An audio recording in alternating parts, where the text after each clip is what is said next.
Good morning, my beautiful, beautiful friends. Ben and Woods 97.3, The Fan. So good to be here with you today on Thursday, April 13th. I'm Woodsy. That's Paul Reindl, our executive producer. Good morning, Paulie. Good rainy morning. Another rainy morning here in Seattle, Washington. Benjamin R. Higgins, your friendly neighborhood sports anchor, is here. Good morning, Benjamin. We've gone so much trouble here in San Diego to make Blake Snell feel comfortable. Literally. I mean, we've lived next? through a soaking winter just so he can feel at home, feel like he owes us a little bit more at this point. Do we need to get like Macklemore to throw out the first pitch or something? Like, what's going to be better? What's going to make Blake Snell feel more comfortable after 3 years here in Nothing San but Diego? grunge on the I don't think stadium he likes grunge. sound. No. Just coffee everywhere. What else, Paulie, is Seattle known for? Cream cheese on hot dogs. Isn't that a Seattle thing? Seattle style No. dog. Okay. Yeah. I mean, I'm down for I that. could go for one of those. Oysters, like some good Northwest Anything oysters. seafood. Anything seafood, fish and chips. Salmon. Salmon. I've never had the Seattle style dog, but I am beyond not opposed to it. It's becoming a little bit more of a thing here now.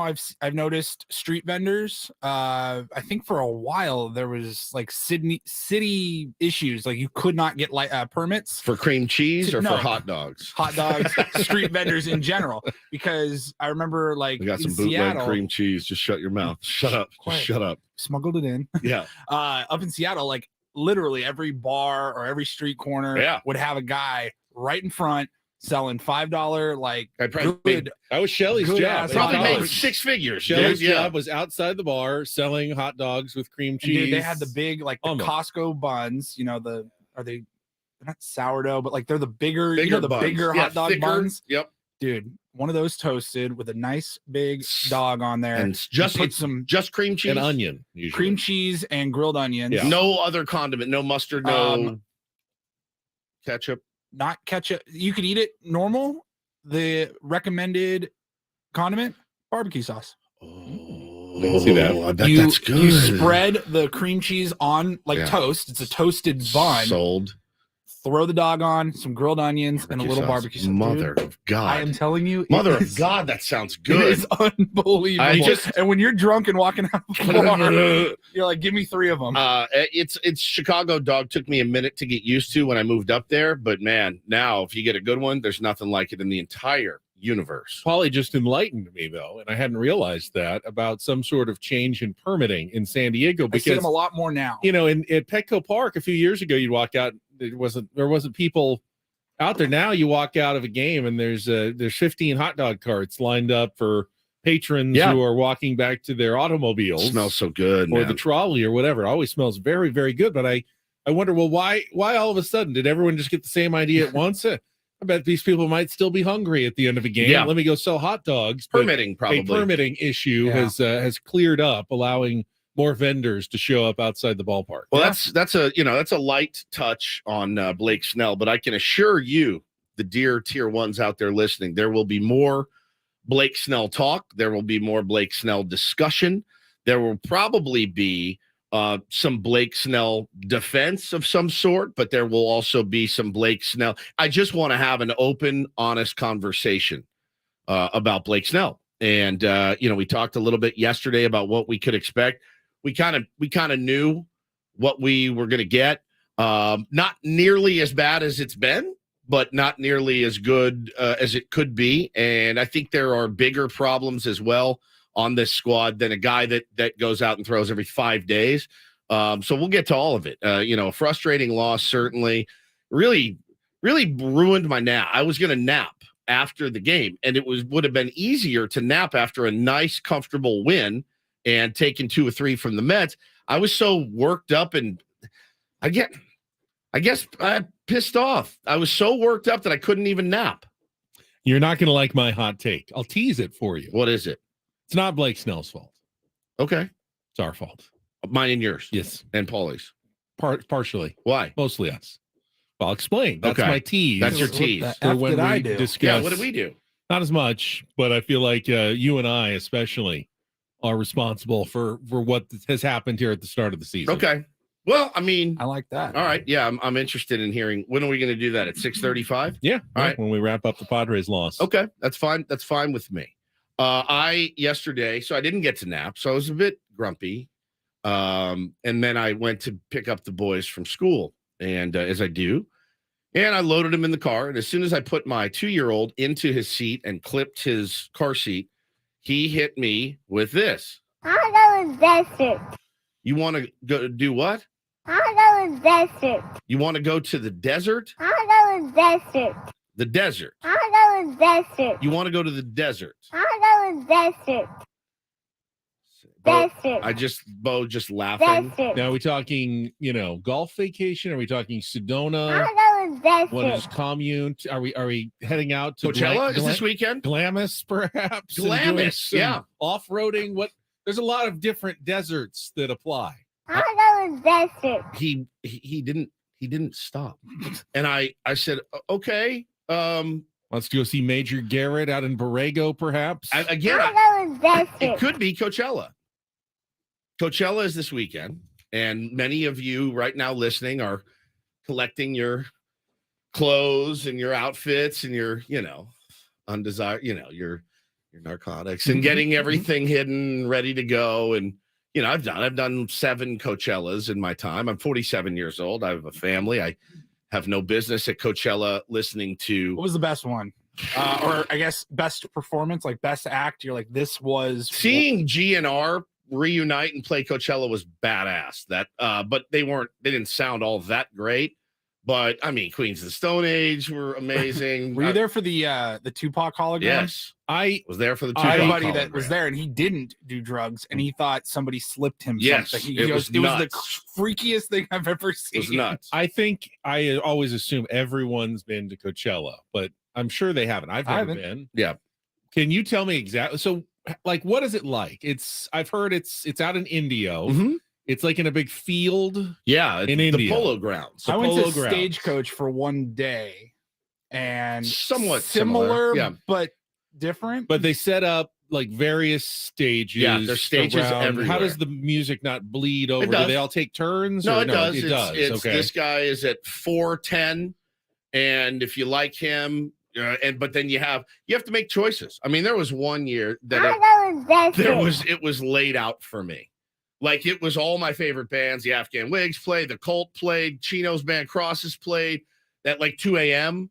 And I mean, it was like And you just one ticket, you can go to whatever you want. You don't need like 3 separate. 3-day pass. Okay. I think they started doing 1-day passes and like that, but so I went with the station. So I had it pretty. Yeah, you can go see so and so at 4:00 on the main stage, and then I actually like this guy on this side stage at 5:15. But then the next day, you have a 3-day wristband, so you can go. I mean, there was one year. I don't love wristbands. I kind of They, like them. they kind of bother I me. think they're kind of cool, especially like ours were VIP, so you get to go in the VIP. We were hanging out with Jesse. Oh Pink- no, I love the access that wristbands. Yeah, get you. yeah. I just don't like Wayne's wearing. World with the I don't like backstage pass. physically wearing a wristband. We hung out with Jesse Pinkman.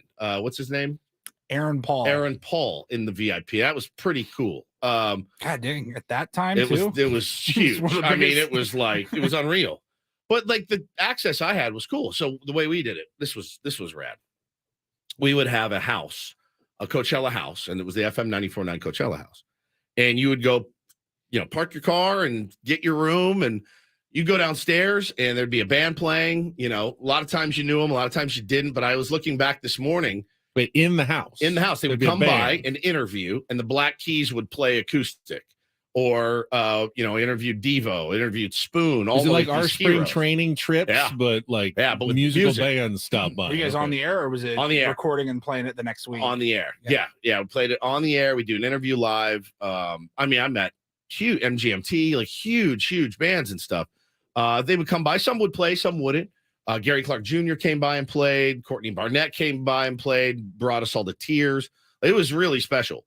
1 year, they gave us 1 year of full access passes so we could go backstage, and that was unbelievable. That's where I saw Debbie Harry, interviewed Arcade Fire. Like, it was the time of my life.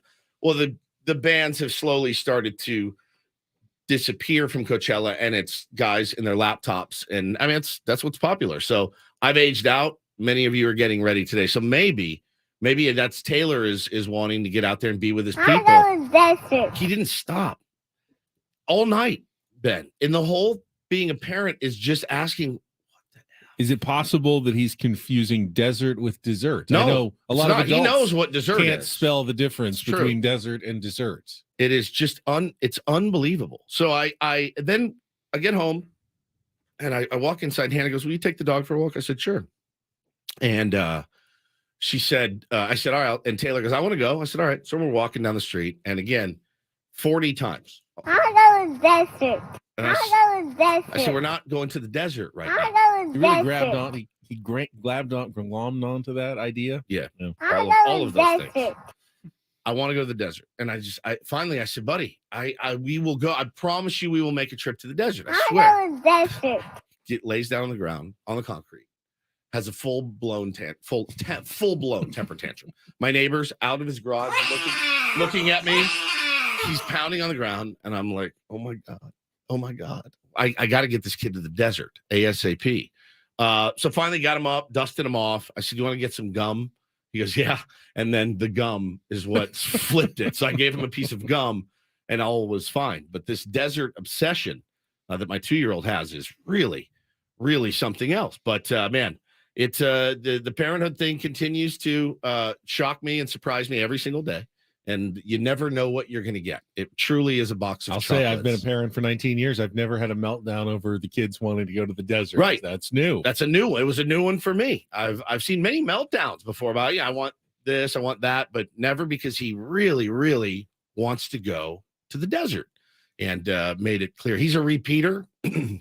He's a big repeater. If he doesn't get his way, he's just like da-da, da-da, da-da, da-da, da-da, da-da, da. He's that guy.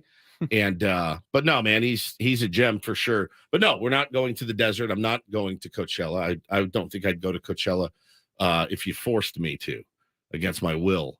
I would not go to So Coachella. you wouldn't right be now. our 97.3 The Fan correspondent in the desert? I don't think I could hang anymore. We should send a correspondent. You should though. be it. It'd be the Oh. greatest thing of all Oh time. no, I have a better idea. Coach Coach. Ella. Yeah. Send Coach Quintero. Coach to Coachella. Hey, how are you? It's This Coach. This It's is Coach look at Cascades on the main stage. How are you? All I want to do is zoom, zoom, zoom, zoom, and boom, boom, boom. I don't think that there's ever been a better idea in the history of radio than sending Coach John Quintero to Coachella. Coachella. Coachella. It's in the name. It's right there. All right. I would do literally anything. We shuffle the lineup. Him and Chris Ello host a show. It's Coachella. Coachella. Oh, for the love of God, Coachella you guys. at Coachella. We do not make enough money for the ideas that we have on this radio station. Coachella. Are you kidding me? Come on. It's right there. Oh my God. Hey, King Gizzard and the Lizard Wizards here. I just think Have them interview the bands. Yes. Have them come right in. Set them up with Oh. a house. That would be great. Oh my God. And this is what kills me. It's not, it will never happen. Have and that's Sprady what, like, walking around with a camera because I just want the whole Yeah. thing documented. You've broken my heart. Yeah, Bad Bunny's on the main stage on Friday night. Chemical Brothers. I love the old stuff.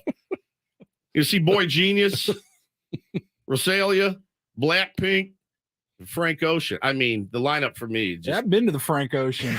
It's beautiful. I would do anything to make the. Yeah, Jackson Wang.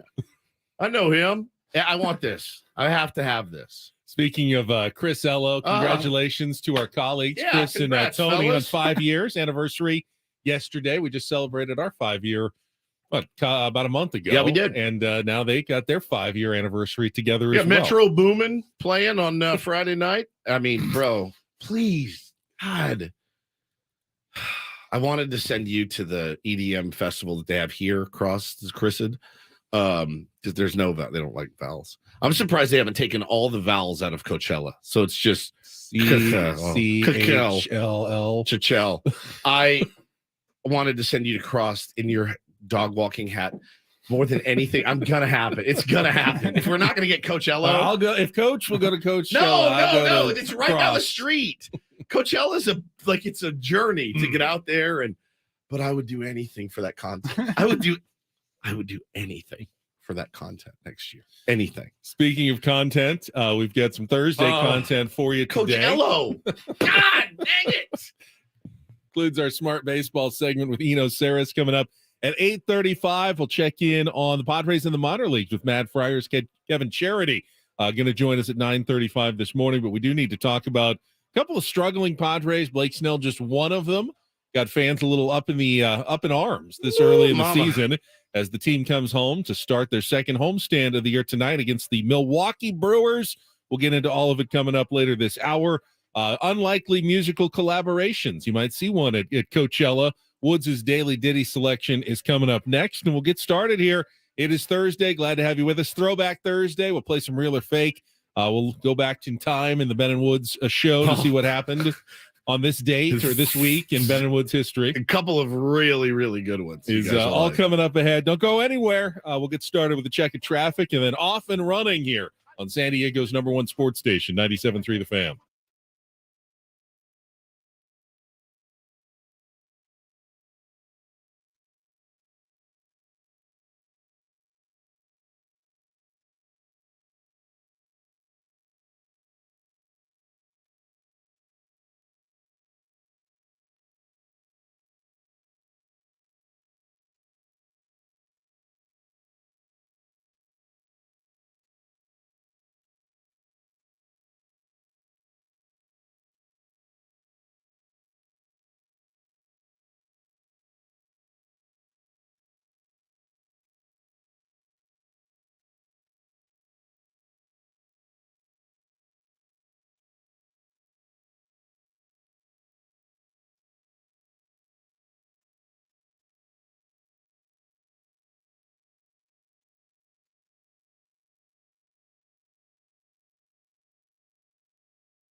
This was one of the more unlikely collabs of all time. This sounds like something you would absolutely have seen at Coachella. Oh, yeah. Back in the day, a little Public Enemy doing their song Bring the Noise with Anthrax, which was, I remember when this came out, and my mind just went crossover. The DMC Aerosmith crossover was really cool.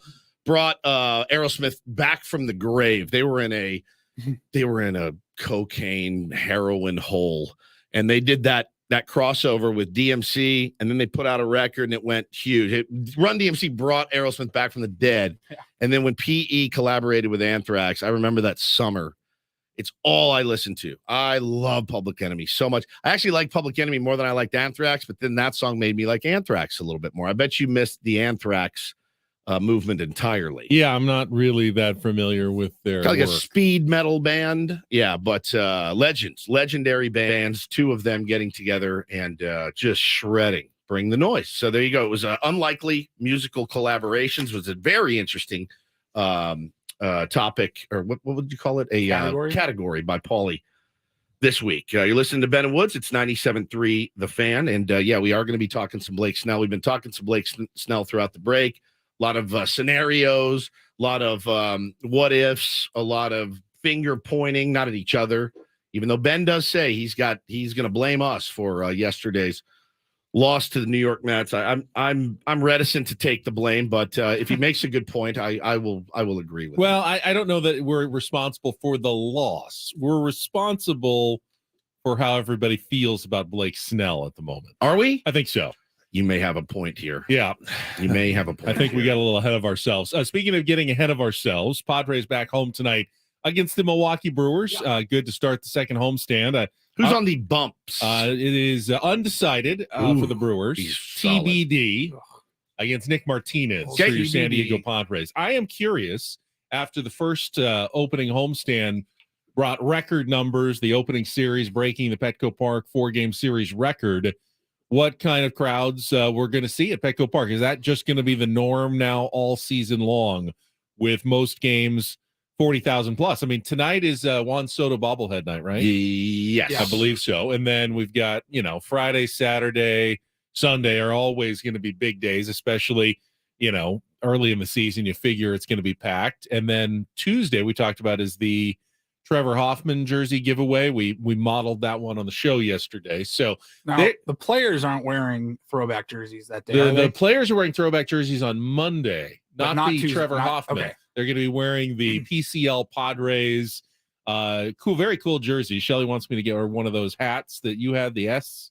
Yeah, I love the PCL hat. The PCL hat. She thought that looked really, really cool. Padres going to be wearing those on Monday. Son, you guys, during the break, I was reading Kevin Acey's daily newsletter, and he had to note that the Padres are going to have 5 different uniforms over the next 5 games, which I don't know that that's ever happened. So tonight, normal. Tonight, home whites. Normal. Tomorrow, City Connects. Saturday, it's Jackie Robinson Day. Everybody will be wearing the number 42. Sunday is military camos. Monday, the PCL jersey. Wow, so cool.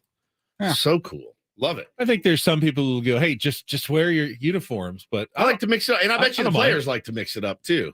I bet so. Yeah, I think so. I mean, they look good in pretty much all the unis we have. One thing you may notice different, though, on this homestand, and actually it apparently was in effect for the first homestand, and no one said a thing, but Eric Grupner tweeted about it yesterday, and there was a story going around that Major League Baseball has extended beer sales beyond the 7th inning for as long as I can remember. I mean, 20 plus years, they cut off beer sales at the 7th inning stretch. Correct. It was originally obviously designed. They wanted to make sure people weren't driving drunk, going home, sober, or getting into fights in the parking lot afterwards. So they kind thought of an arbitrary. Yeah, I mean, I guess they figure, well, we get about 45 minutes to an hour left in the game. So if people are leaving at the end of the game and they can't drink after the 7th inning, chance to sober up a little bit before they go home.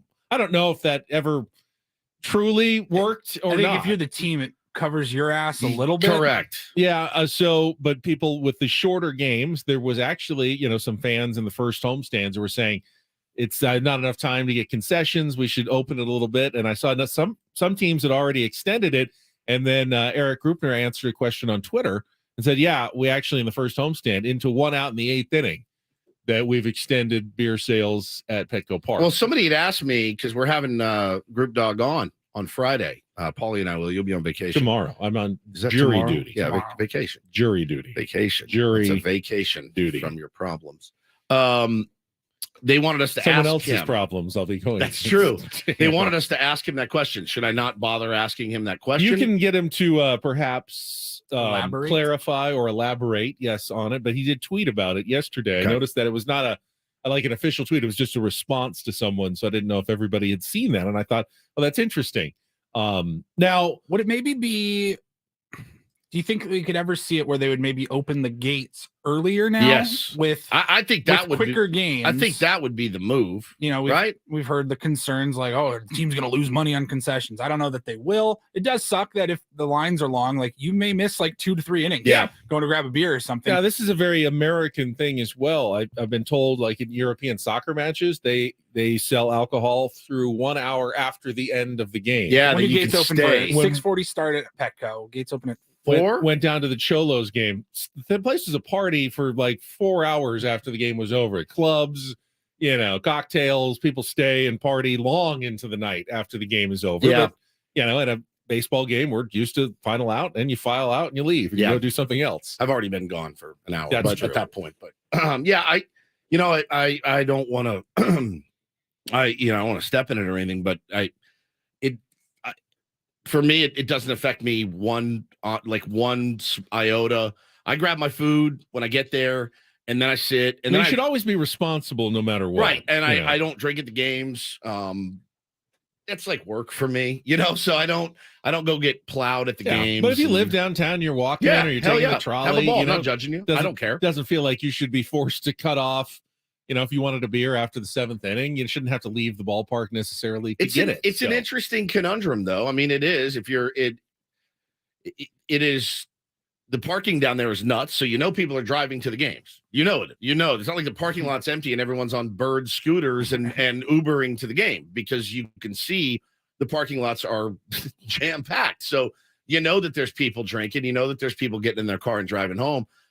There is a level of responsibility I think a team has. well, I also saw yesterday that compared to 20 years ago, teams do a much better job of not selling alcohol to people who look like they're already inebriated. Like that guy we met at the Ben and Woods Open that Well, got kicked out before the game he started. would not be able to buy any alcohol at Petco. Right. No. That doesn't change just because alcohol sales are extended. If you're trashed, you aren't supposed to be able to buy a beer at any time, whether Yeah. it's the 3rd inning, the 5th inning, or the 9th inning. It shouldn't matter at all. And if your team is acting responsibly in that case, then why can't everybody make their own decisions at the ballpark? Yeah, I mean, for sure. Absolutely. So we'll ask him that tomorrow. There you go. All right. So I want to hear your theory. On Blake Snell? Yeah. Yeah. All right. We'll get to that coming up next. We'll wrap up yesterday's 5-2 loss to the New York Mets. We can take some phone calls if you want as well.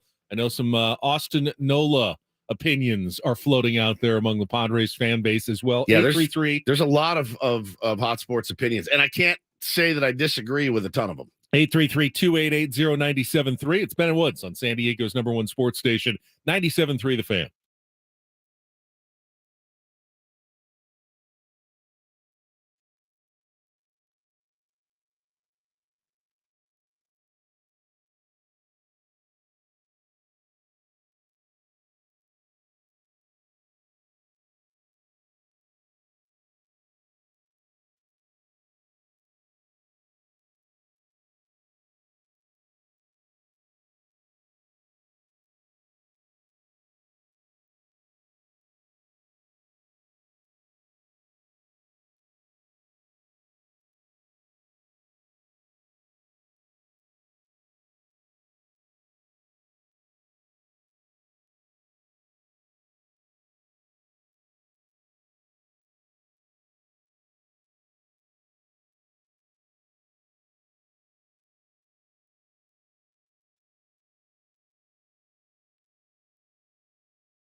Sour 97.3 The Fan is brought to you by Gomez Trial Attorneys. Seriously injured? Get a real trial attorney.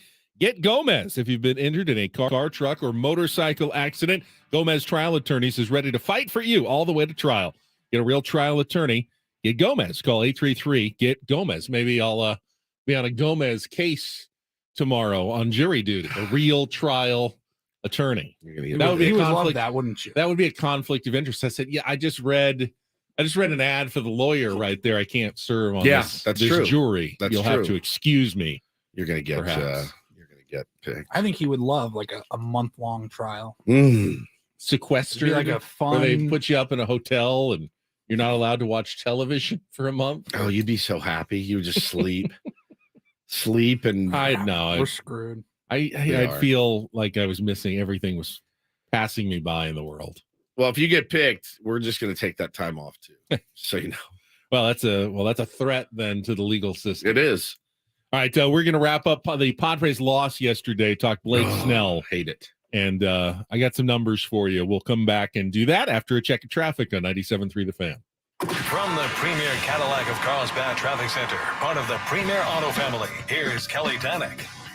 Traffic is sponsored by Insperity. Plenty of trouble spots on our slick roadways this morning, guys. We still have the solo spin out eastbound King Freeway at the northbound 15. Tow truck is on scene. Also westbound 54 near National City Boulevard. Vehicle accident over to the right shoulder. Northbound side of the 805 right past the 54. An accident. Looks like this one is blocking the 3 left lanes. There's a big rig involved in this one. That's over to the right shoulder. And traveling on the westbound 8 at the southbound 163. Yep, it's another spin out. This one is a rollover crash, blocking that transition. Traveling on the southbound 15 in the North County just before Villa Rancho Parkway. There's a crash involving a couple vehicles that has got the fast lane blocked. Providing scalable HR services, access to better benefits, payroll, and HR technology for over 35 years. Insperity's mission is to help businesses succeed so communities prosper. Insperity, HR that makes a difference. Visit Insperity.com. And Kelly Danek with Ben & Woods, San Diego's #1 sports station, 97.3 The Fan. It's a shame if they lose. Did you miss any of the Padres game yesterday? Oh, it's been a great day today. Can't wait for more. Oh, God, here we go. Jesus Christ. Cancel the parade. That's why you play the game. It's the Padres wrap-up with Ben and Woods. Slam Diego? More like fail Diego. Presented by Hamul Casino. With thrilling slots and tables and all the best rewards, Hamul Casino has all the fun you're looking for. Hamul Casino, fun above all else. On 97.3 The Fan. I just felt the way that the roster is built, they would have to outscore their opponents to win. Manny at first base, one away. The pitch coming, and it's hit in the air to deep right field. Marte turning around. He will watch it. It's going to go. A long home run over towards the Shea Bridge in right center field. Juan Soto with his third of the year, second of his career against McGill. A 2-run shot in the first, and the Padres jump out in front. 2-2. Here's the pitch. Nimmo swings, hits it in the air to left center field. Grisham over into the gap. Soto going back as well, and neither one going to make the catch. Kind of dropped between them on the warning track. Pham comes in to score. Nimmo standing at second base, and the Mets are on the board after something of a miscommunication out of the outfield.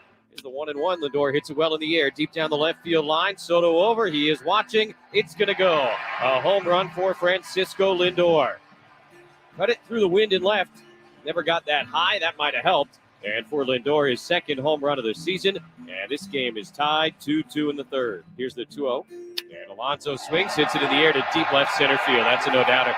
Soto turns around to watch. It's going to go a long home run to left center for Pete Alonso.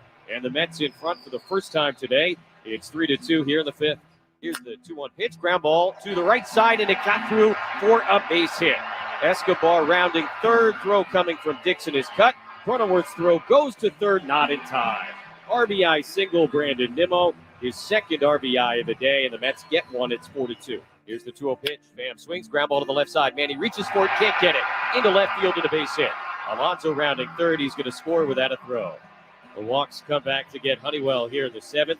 RBI single, Tommy Pham, and now 5-2 New York. He is not running, and the pitch is hit hard up the middle on one hop play by the second baseman McNeil. Flip to Lindor, one on to first in time, and a game-ending double play. Padres got another guy on base here in the ninth inning, but that will end it. And the Mets win the series with a 5-2 victory here this afternoon. Padres finish their first trip of the season with a 4-3 record as they go through Atlanta and New York. We want to win every game we play. So, we wanted to win this series. We won the series after losing the first one in Atlanta. That's what we want to do here. So, we'll get back home, get going again, but it would have been nice to take this one.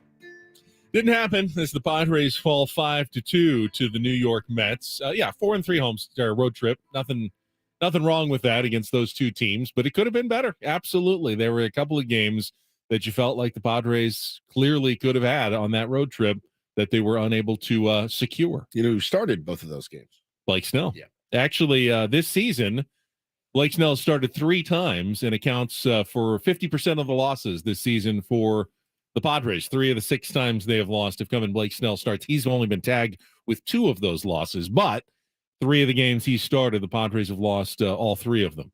It's frustrating, to say the least.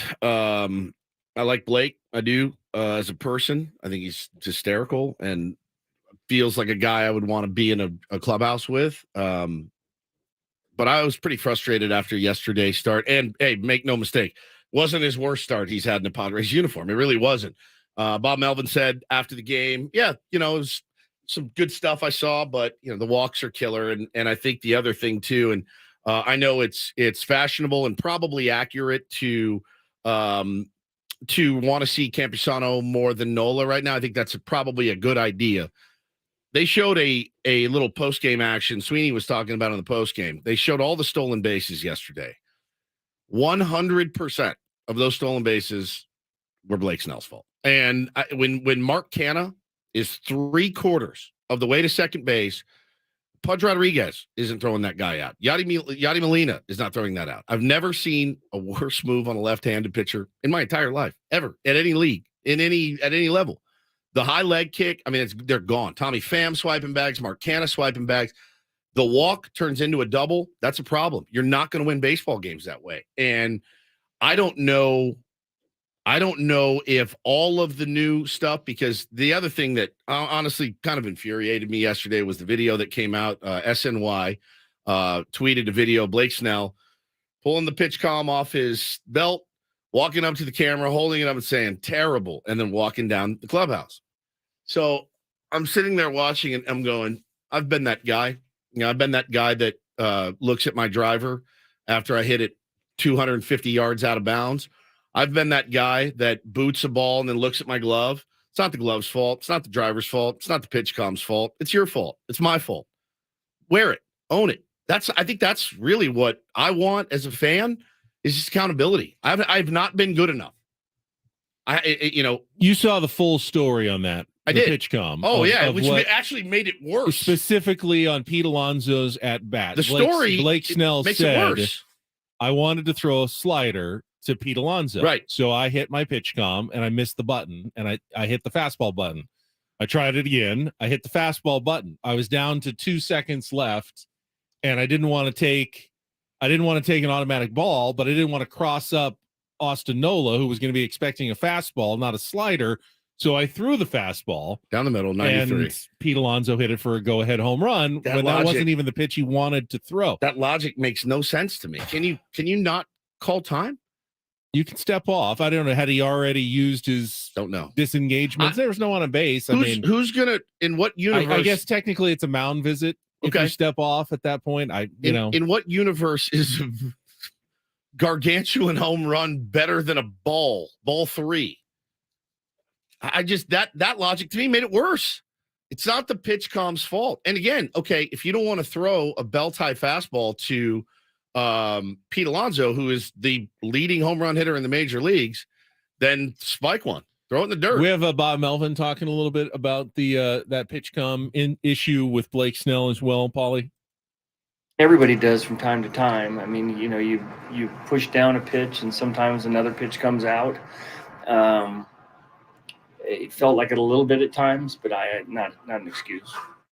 Right. It really can't be an excuse. It was a bad pitch.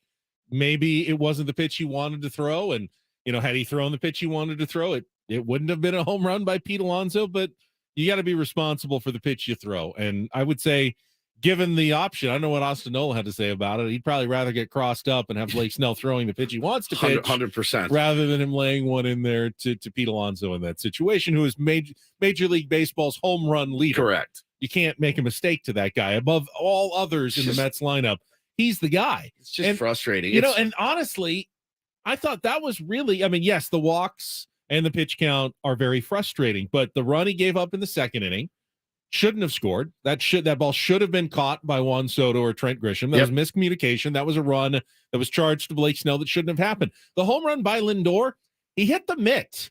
I mean, I watched that replay several times. Austin Nola wanted it right on the inside corner. He put it right on the target. And Francisco Lindor is a very good baseball player. All stars are going to hit home runs. Was able to get his hands in and kept the ball fair. That usually the worst thing that happens on that pitch is it's yanked foul, 30 yards left of the pole. But Francisco Lindor, really good player, hit a good pitch. I had no problem with that. Yeah, Pete Alonso, really good player. Pete Alonso, though, that was a bad pitch. That was a bad pitch. That was really the only huge mistake, though, by Blake Snell was that one pitch in the game. Other than that, it was simply the usual inefficiency, lack of control, too many walks, just, kind of scuffling and not getting deep enough into the game issues that we have seen for so many years. And this is why I blame us a little bit for what's going on right now. We went to spring training. What did we say over and over again? He looks great. This is a different Blake Snell. Yeah. He started earlier. He's here. He's healthy. He's going to start opening day. That's gonna really lock him in early. He's going to have a great first half. Blake Snell's career numbers are very unambiguous at this point. He had one good first half in his career. That was his Cy Young he year. Won the Cy Young in 2018. 12-5. Otherwise, here are his first half numbers since then. 2019, 4.7 ERA. 2020, there was no first half. 2021, 4.99 ERA. 2022, 5.22 ERA. He is not a good first half pitcher, but you know what he is? He's a great second half pitcher consistently. He's really he's really good in the second half. Every single year of his career. In fact, his career ERA after the All-Star break is 2.74. There's only two pitchers who have a better ERA than that. Jacob deGrom and Justin Verlander, I believe. He is elite. I hate it. Second half of the season. I hate it. I'd rather have him be elite in the second half than the first half. I would too. Absolutely. I would too. And I would. I can't deny that. I can't. You can't argue that fact. What are the three options? Or I guess there's several options, but elite, terrible in the first half, elite in the second half. That's an option.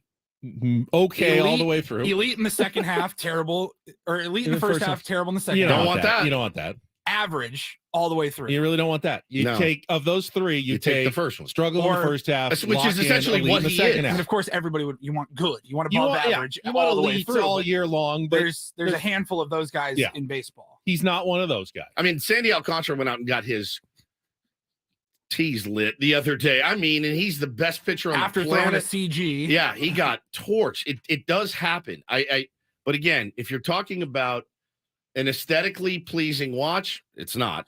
It's terrible. It's a terrible watch. The begging for ball 6 inches off the plate. It's just he's got. Again, you read me a stat that Eno Saris, who will join us today, by the way, at 8:35. He has the third best stuff plus. Yeah, I don't know where it is. That was after the second start. We'll see what Eno has to say after this start. But his stuff plus numbers, basically the nastiness of his pitches are right there with all of the best, nastiest pitchers in baseball. Yeah, with the elite of the elite. Yeah, Shohei Ohtani, McClanahan, Cease, all the guys. Yeah, I mean, the guys with the nastiest stuff. He's got the nastiest stuff. That's never been in question. I don't know what it is. I don't know why. But, when he got here, it was, well, I'm not comfortable. Why do I play better on the back nine than the front nine? For some reason, I need some time to get locked in.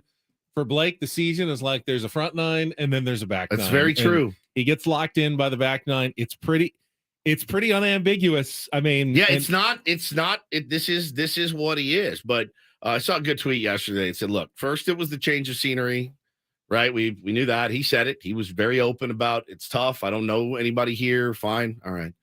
Then it was Larry Rothschild.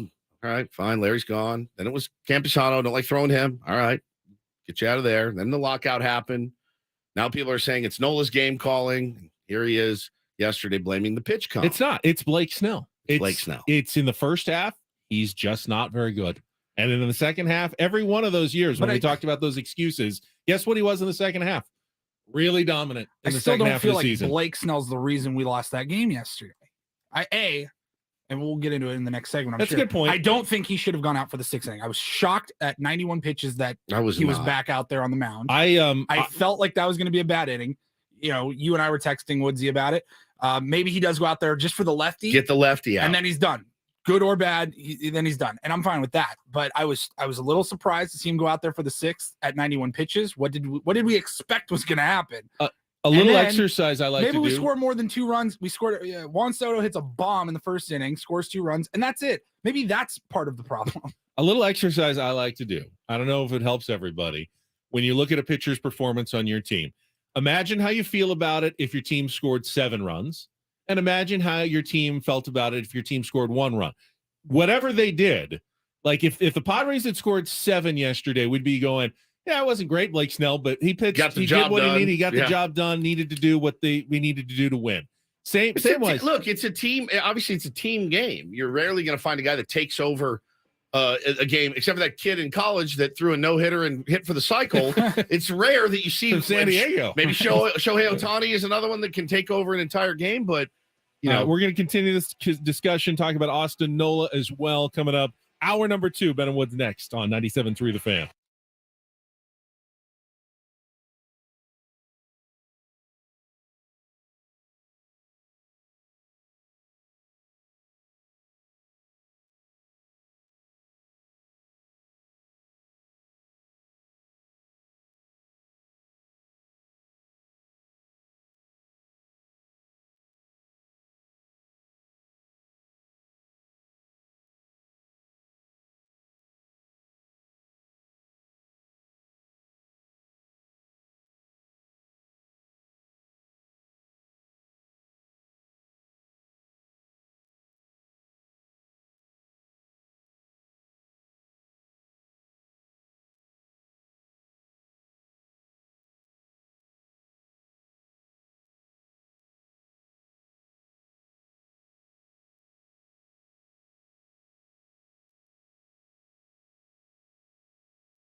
Well, guess I'm Ben Woods appear on the Premier Chevrolet of Carlsbad fan hotline. Save money the right way with Premier Chevrolet of Carlsbad. Visit them today in the Carlsbad Auto Mall. Chevrolet find new roads. Play a little real or fake on a Throwback Thursday here in a couple of minutes. I hope Woodsy enjoys today's category of real or fake. I'm sure I will. But you'll have a chance to qualify for a trip to Las Vegas. You can start calling in now if you want, or wait a couple of minutes. 833-288-0973. But we're still talking about Blake Snell during the break. And for me, I'm starting to try to make my peace with it, because I don't, as Paulie said, I don't really want Blake Snell to change. If it jeopardizes what second half Blake Snell is, then I don't really want him to do a ton different. If it requires him to struggle, if it requires him to struggle for a couple of months to be one of the best pitchers in baseball in the second half, that's a cost. As a fan, I'm willing to pay that cost, because I believe the Padres will be there in the second half of the season, and it is much more important to have a guy throwing well in September and October as a dominant pitcher than whether he's efficient and getting into the 6th inning or 7th inning in April, and takes a couple of L's early in the season. It really is, and I don't think anyone can really argue with that.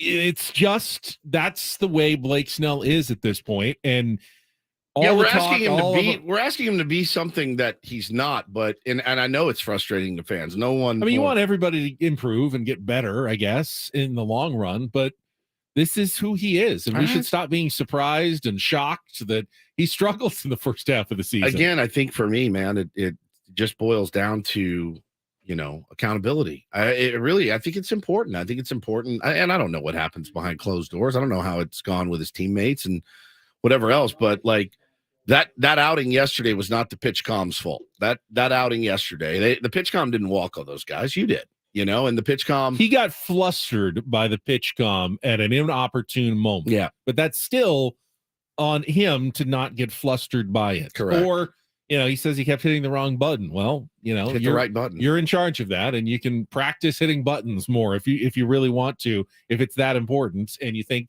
it's going to make an impact in a game like that. It is. The walks are what just murders me. The begging kills me. I don't really see it from anybody else in the league.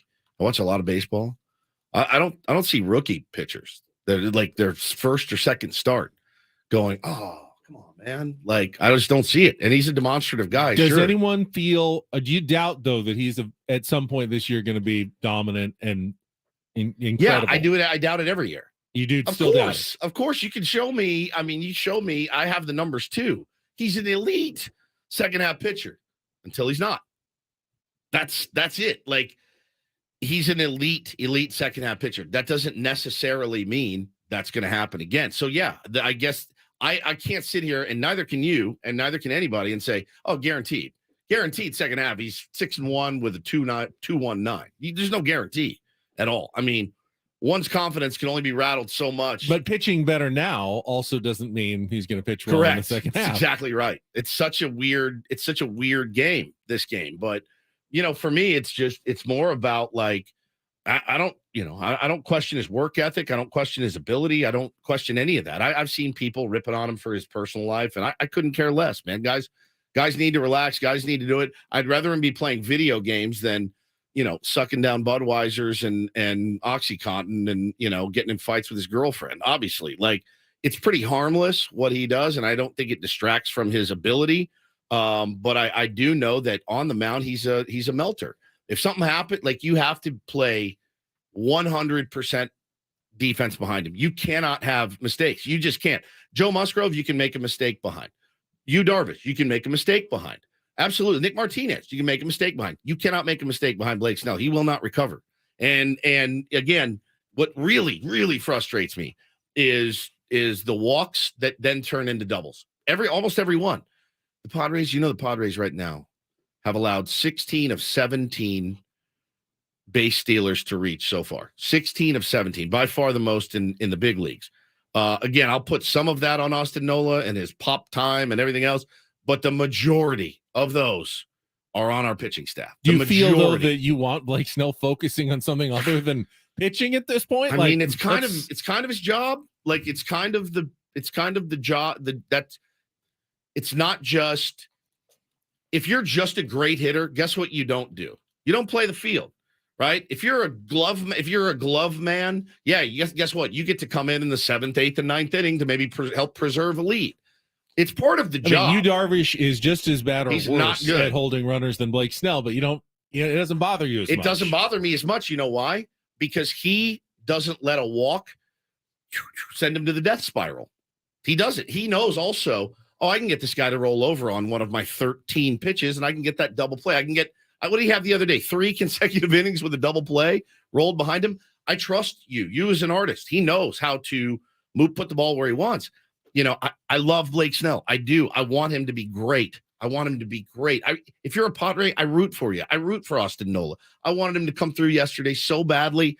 It just didn't happen. So Nola behind the dish is a little bit different.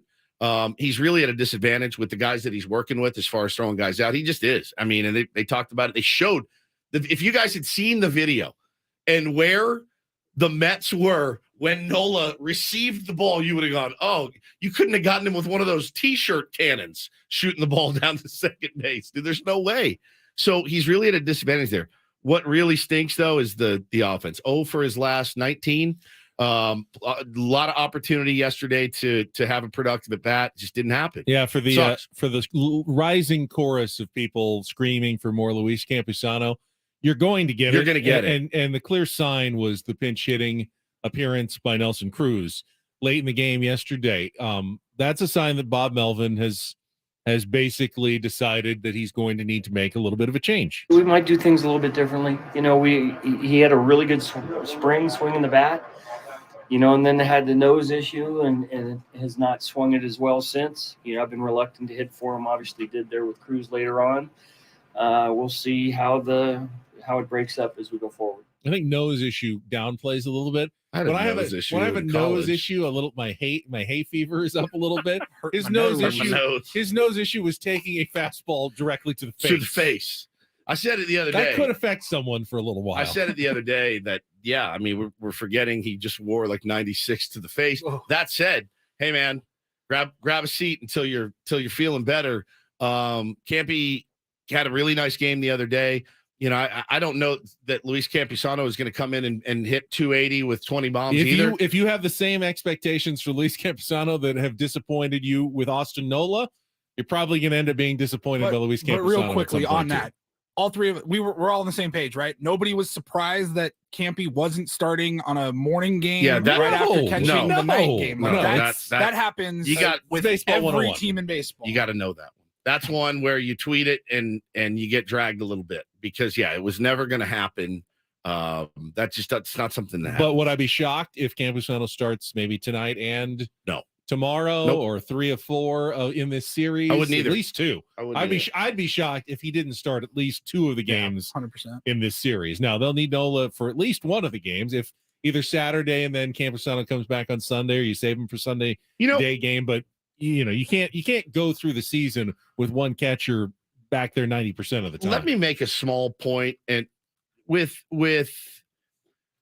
going out and taking the ball as a starting pitcher, it's not only I got to go out there and execute my pitches, and there's so much more, Ben and Paul. It's what's going on the team around me, right? So if I'm Blake Snell yesterday, before the game, I think to myself, man, we used the A team last night. Wilson, Honeywell, Garcia, Hader. But most of those guys are going to be down today. Not that Nabil can't get some guys out, had a decent outing last time. Not that you don't trust Tim Hill. Not that you don't, but listen, I know I have to be better today. You saw what Waka did. You saw what Lugo did when the team absolutely needed it the most. Both went out and said, I got it. Give me the ball. I'm going to take it. I'm going to gut my ass through 6 innings. In Waka's case, I'm going to strike out, half a dozen guys. They took that on their back and they said, we're going to get it done. I don't have that confidence in Blake that he can say, don't worry about it. We got B team. Who's not ready? Don't worry. I got us. I don't have it.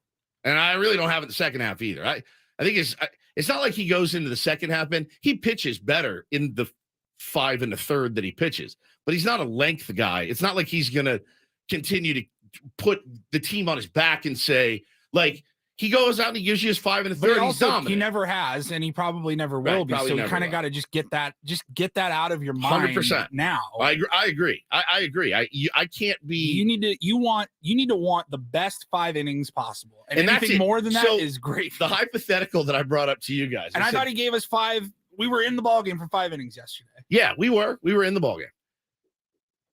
If they never scored off Blake and he was at 80 pitches and the Padres have a 2-0 lead and he's through the 5th and Bob Melvin says, all right, I've seen enough. That's great job. And Nabil Krismak comes out and then Tim Hill comes out and maybe we surrender the lead. How mad are we at Bob Melvin? That's the problem. This is what Bob Melvin faces every day. Like Damned knowing if you do, damned if you don't. when to pull a guy, knowing who you have ready. That's the hardest freaking thing in the world. You know, it's Would you be mad? Would you guys? Yeah, probably. If, I feel like if it why was didn't- 80 pitches, well, I mean, we had a 2-0 lead. ask. Hold on, ask but Tampa you Bay know what? Rays fans how mad they were at Right. Kevin Cash. But you know what you know now, and you're still going to be mad. You just said it, I know what I know. Paulie. You just said it. Just get it out of your head. He's never going to. Are you guys mad at Bob Melvin today? I probably question No, it, but you know, I wouldn't say I'm mad. Because we now know what we know, and now that means Bob Melvin. If knows, by the Krismak way, comes in and gives up 5 runs, I'm upset at Krismak. and probably Bob. I think what Paul brought up, though, is an interesting twist. Perhaps Blake Snell is focusing too much on trying to get deep into games. Maybe tell Blake Snell, you're going 5 innings. Try to dominate. You know, you're missing bats. We don't care about the pitch count. Go and throw the best 5 innings you can. And by the way, if you dominate so much that you're only at 80 pitches, of course we're going to let you throw the 6th, but don't go with a mentality like, I've got to throw strikes. I've got to keep these pitch counts low. Just go be Blake Snell. Go blow guys away, full count, strikeouts. Do your thing for 5 innings. That's all we're expecting of you. And like everything else is gravy. If So you're really again, though, that We're good, also in a tough spot can of the put you back schedule out there. where 18 games in 18 days or whatever. You it know is, your like, bullpen's going to be every toast. single day. We're going to be like, all right, so and so's down, so and so's down. We really need so and so. You know what I mean? Like that's just, and that's not a Blake Snell thing. That's just in general. You feel like you're going to need every pitcher, every starter to go 7 innings every night during this stretch. And pitchers now are different than they were. They certainly were. And Blake Snell is not a guy, and really never has been in his career, where he could say, get on my back. I got you. He has been brilliant at times. Brilliant. Never been a fun watch. Never once. I've never watched a start and felt comfortable. I mean, you know, perhaps if when Joe Musgrove comes back, you talked about Nick Martinez going back into the flex role. Maybe it's a tandem sort of thing. That would be fine by me. A 5-4, you know, those two guys, that's their night, and they're expected to give the bullpen a rest by combining somehow to get through 9 innings and reset the bullpen every single time. Yeah. It could be an idea. All right, let's 7:13. Let's get to it. Let's play a little real or fake. Some are here for the compelling sports talk with Ben and Woods. Yeah, you can go plow through another donut. It's time for Real or Fake on 97.3 The Fan. Tell the people what they'll win today. Going for that trip for 2 to Las Vegas, 2 nights, tickets to Barry Manilow at the International Theater at the Westgate Las Vegas Resort and Casino. Copacabana, Mandy. You can witness this Grammy, Emmy, and Tony Award-winning artist in an iconic performance at the Westgate Las Vegas Resort and Casino. All you have to do is get 4 out of 7 right in Real or Fake, which is brought to you today by Home Turf. Save time and water with pet-friendly, always green grass, and get a free consultation by calling the team at Home Turf at 888-4SD-TURF or go to sdhometurf.com. Home Turf, is it real or is it fake? Is it real or is it fake? It's a perfect sponsor. Fake, but it looks real. It looks real, though. That's the trick with this game. We got Robert on the line. Good morning, Robert. Robert, Bob, what do you prefer? Robert's fine. Okay, Robert, you're going to play real or fake here. If you can get 4 out of 7 right, we'll put you into the drawing for the grand prize. So here's your category. Did you know that the Barbershop Harmony Society crowns an international quartet champion each year? I sure didn't, but I've got a list of the winners. Today on Real or Fake, I'll give you the name of a barbershop quartet. Oh, my God. You tell me if they are a real international Barbershop Harmony Society champion or a fake I've made up for the purposes of this game. This might be my favorite one ever. Woodsy can help you out if you like, Robert. Here we go. I know as much as you do, Robert. Round 1, Robert. Real or fake barbershop quartet. Grandma's Boys. Real or fake, Robert? Man, I thought I was calling the sports show. No, you aren't that lucky. Grandma's boy? Yeah, real or fake? I don't know. Woodsy, what do you think? I'm gonna say fake, buddy. Robert? Yeah. You make the final decision here. Man, let's go real. Yeah. Oh, man. Look at you. 1979 champions, Grandma's Boys. That's one. 3 more, Robert. You're a winner. Round 2. The Rapscallions. Real or fake barbershop quartet? Robert? Rap Scallion? The Rapscallions. Rap Scallion. Oh, man, I'm going to have to say fake. That was real. They're the 1984 barbershop quartet champions. My All right, man we got- thought he was calling a sports He show. was, Did I you know. want to talk about Blake Snell? Yeah, hey, sure, he got you guys all riled up. Yeah, he did. He did. All right, here we go. Round number 3, Robert. Woody's over here popping veins on his forehead. I am. Round number 3. Herm and the Harmonics. Real or fake, Robert? Herm sounds like a barber name. What do you think, Wood? I'm gonna say real on that one. Yeah, I'm going to say real. Sorry. Got you on that one. Come on. That's all right. You're still in the does say game. that. You're still in the Still game. in it. You're good. We go to round number 4. Here we go. Michigan Jake. Real or fake, Robert? Michigan Jake. Ask me. Michigan State. Ask me. Yeah, Wood. That's What is fake as F. That's fake. Robert, what do you it? say? He said Fake, fake. I guess. No! Yeah, 2001. You son of a... barbershop quartet champs. I thought Michigan you were doing Jake. a Cronenworth Just like bit. our friend Jake Cronenworth. Oh, you son of a I don't know if gun. he knows about Oh. the quartet. We should have him sing. Them sing for Jake. All right, now you need to get these last Oh, 3 God, right, I'm so sorry. or the game is over. Round 5. Chiefs of Staff. Real or fake, Robert? Chiefs of Staff. Chief of staff. I'm going to go real. Yeah, 1988. Mama Cena, All right, here you're we still go. alive. Oh, That's man. 2. Here we Can go. you keep it going? Here we go. Round 6. The Octavians. Real or fake, Robert? The Octavians. Octavian. I'd ask Wood, but Oh, God. Yeah, I'm terrible. Yeah, I'm I'm going solo on this one. I'm gonna say fake. Yes! Oh, my Oh, God! here I we would've said go. real. Here we go. Come on. Round 7. Come on. Game 7. All the marbles on the line. Real or fake for the win, Robert? Happiness Emporium. Real or fake barbershop quartet? Wood, Oh, you son give of me a your opinion. bitch. Can't help. What is I it said called? opinion. I'm not gonna go with you. I just want to know what you think. Happiness Emporium. Happiness Emporium. It sounds real. Robert? Sounds real. Yeah. This is like leaving Blake Snell in position. Yeah.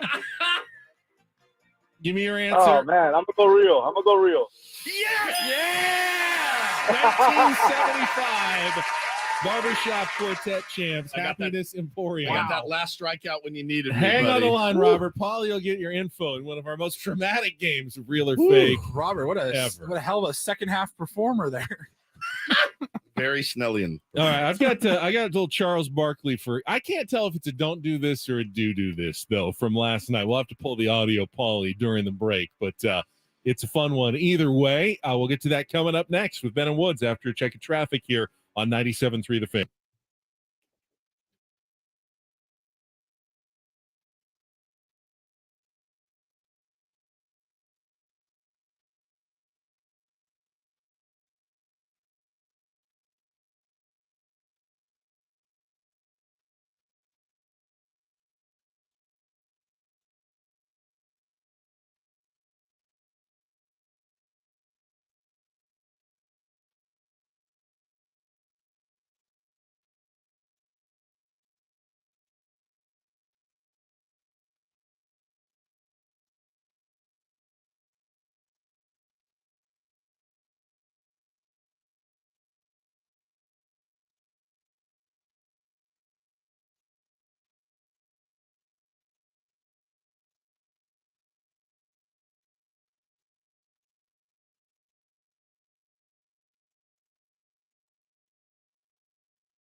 Don't do this. I got a little surprise for you, you know what I'm saying? Don't do this. Listen, if I've said something bad, I mean, tell me I'm a bad boy. Just tell me I'm a bad boy. Why? Just why? I get the argument. You don't have to explain it to me. I'm not a moron. Let me tell you why I am a dumbass.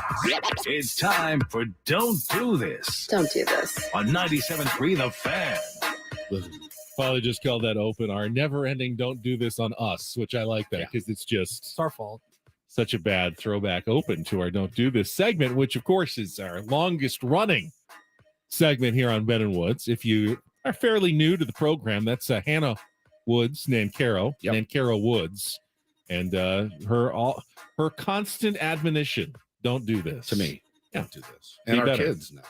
I'll start today with Charles Barkley, which I actually like that Charles Barkley is honest to maybe a fault. I do too. On television. But if you're the TNT executives who are paying him, who knows how many millions of dollars to sit there on the desk with Turner in front of the NBA playoffs, this is probably not what you're hoping for on your pregame show before the play-in games, the 8-9 play-in games last night, sitting there with Ernie and the crew.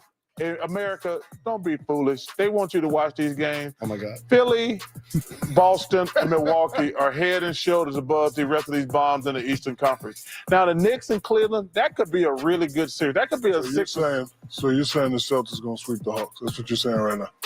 The Hawks might can win a game, but they can't beat the Celtics. Nobody can beat Milwaukee. I mean, the only question in the Eastern Conference, can my Sixers beat the Celtics? That's the only question in the Eastern Conference. And now you know why Chuck did not take that job with the promotions department of Warner Brothers Discovery, as we are one night into the to the play-in, and that these games don't matter and don't watch. Okay. I didn't say don't watch. You did say don't watch. I did not say. I said don't watch. I said, come on, man, Kenny. Can anybody beat the Celtics? Can anybody beat the Celtics, the Bucks, or the Sixers? Yeah, the Hawks. Bet $1 billion. Double or nothing. Yeah. Hey, double or nothing. How about Minnesota and the Lakers? All right, you said literally, don't be foolish. Yeah, don't be foolish. We know who's winning the Eastern you Conference. don't need to watch it's these Milwaukee. games. The next 2 months are pretty much window dressing. Reminds me of the pandemic when we did the PlayStation games on Facebook, and I would be on the chat saying, "This is the dumbest effing thing I've ever seen. Why do we have to do it?" And Adam would get mad at me. And it's one of the darkest memories Hey guys, in my life. I need you to pretend I like need this you is to a real buy game. in. What? Oh, Lord. We were so lost. Oh, just lost at sea. Cleveland Browns defensive lineman Perion Winfrey was arrested. He's a 4th-round pick in the 2022 NFL draft.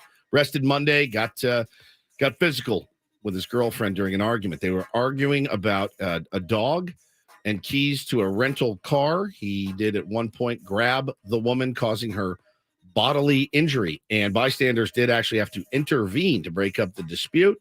And so she did say he's done this before. He was arrested and charged with misdemeanor assault on a family member and is due in court for hearing next week. The Browns said in a statement, could you guess what the Browns statement said? Oh, okay. Here's a good one. We are aware. Number one, we're aware of the situation and investigating, and we are looking into it, gathering more information. Okay, yep. Standard. PR 101. Right? PR 101. NFL. Was there more? Yeah, that was it. okay. PR That's NFL. It's just a 101. very simple statement. He is an upstanding citizen. No. And this is shocking. No. You can't go on record with that because if the evidence comes out and it gets worse, you don't want to have said anything nice. Well, it's the Browns. But if it turns out, it's not a big deal. You don't want to have thrown your player under the bus, so you really can't say anything at all. Correct. Gathering information. Yeah. All right. Finally, this is something that I liked seeing yesterday. It was the Oakland A's Baltimore Orioles game at Camden Yards, and the A's ended up winning 8-4. But the game was tied at 4 when A's reliever Juris Familia came in the bottom of the 7th, and Oakland actually gave up It was 4-4. He gave up 2 runs in that inning. And then the A's came back and scored 3 to take the lead and go on to win. So technically he's the pitcher of record and was supposed to get the win. But the scorer of that game applied a rarely used scoring rule and said, because Joris Familia wasn't effective, I'm giving the win to someone else. The following pitcher, Chad Smith, earned his first major league win on a scorer's technicality because after the game, according to Rule 9.17, and I didn't even realize this was written down in the book, the official scorer shall not credit as the winning pitcher or relief pitcher who is ineffective in a brief appearance when at least one succeeding relief pitcher pitches effectively in helping his team maintain its lead. In such case, the official scorer shall credit as the winning pitcher the succeeding relief pitcher who was most effective in the judgment of the official scorer. We see that when a starter doesn't go 5 innings, but they lead and they have to pick one of the relievers to get the win. But this one wasn't that situation. He actually went into the game. His team took the lead while he was in the game, and usually they always just give the win to that pitcher. But in this case, the scorer said, you didn't even pitch an inning. You let 2 runs come home. You don't deserve the win. Not that wins are important, but you like to stick to the rules. But it's actually in the rules. Yes, in the rules. This isn't going outside of the rules. There's an actual rule in the rule book that they can do that. And congratulations to Chad Smith on getting his first major league win on a very weird baseball technicality. I'm sure he will take it. And that is Don't and Do This for a Thursday. That was Don't Do This with Ben and Woods on 97.3 The Fan.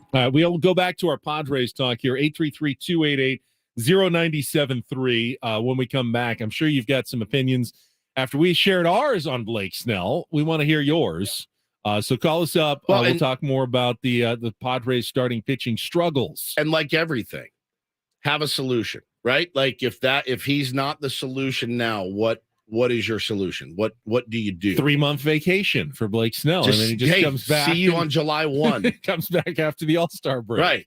Right. I saw that yesterday. It was not a take that I didn't see on Twitter yesterday. Saw it about 15 minutes ago. Yeah, it's still out there. Well, we'll talk about it. Yeah, we'll talk about it. What's your solution next? It's Ben and Woods on San Diego's #1 sports station, 97.3 The Fan.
We're searching for Blake Snell solutions here on Ben and Woods. What would you do if you're AJ Preller or Bob Melvin? What would you or do? Blake Snell. Or Blake Snell. Yeah. You know, he's got to take some ownership of this as well. I feel like he's a fairly open-minded guy. You know, I feel it's like kind he of is a bummer that we don't hear a lot, if anything, from the other coaches. You hear from Bob, you hear from AJ. Yeah, that's it. That's pretty much it. I would love to hear what Ruben Abel had to say. Yeah, I would too. I mean, again, I think it probably is going to echo what Bob said yesterday. Velo was down just a tick. He had been working 96, 97. Yesterday he was about 94. When the game started and he went like fastball to start, I'm like, hey, now we're talking. Then leaves the fastball up, gets hammered to left for a single. I'm like, all right, there we go. So it just, it's just it snowballs on him. I feel like more than it does on a Yu Darvish or is the stretch pitching out of the stretch. he Remember, hates he the stretch. struggled in spring with that. So when he allows a lead runner on, like he did there in the first inning, wasn't a horrible pitch. Who was the Nimmo was the leadoff hitter. Was kind of just poked at a ball other and knocked it the other way, a ground ball. By the way, the Mets had a bunch of grounders that found holes yesterday, whereas the Padres hit like 400. They also hit like 800 feet of home runs. They hit 2 long home runs. Well, that one was barely right down the line and left on not a bad pitch. The Alonso home run was bombed. The Soto home run was bombed. Those cancel out. Yeah. But the Padres hit a bunch of balls that did not get through holes. The Mets hit a bunch of balls that did get through holes. Man, he scalded one. Yeah, scalded 2 actually, and both were outs. But no, I mean, look, it's not this isn't a dump on Blake Snell day. It's that game yesterday.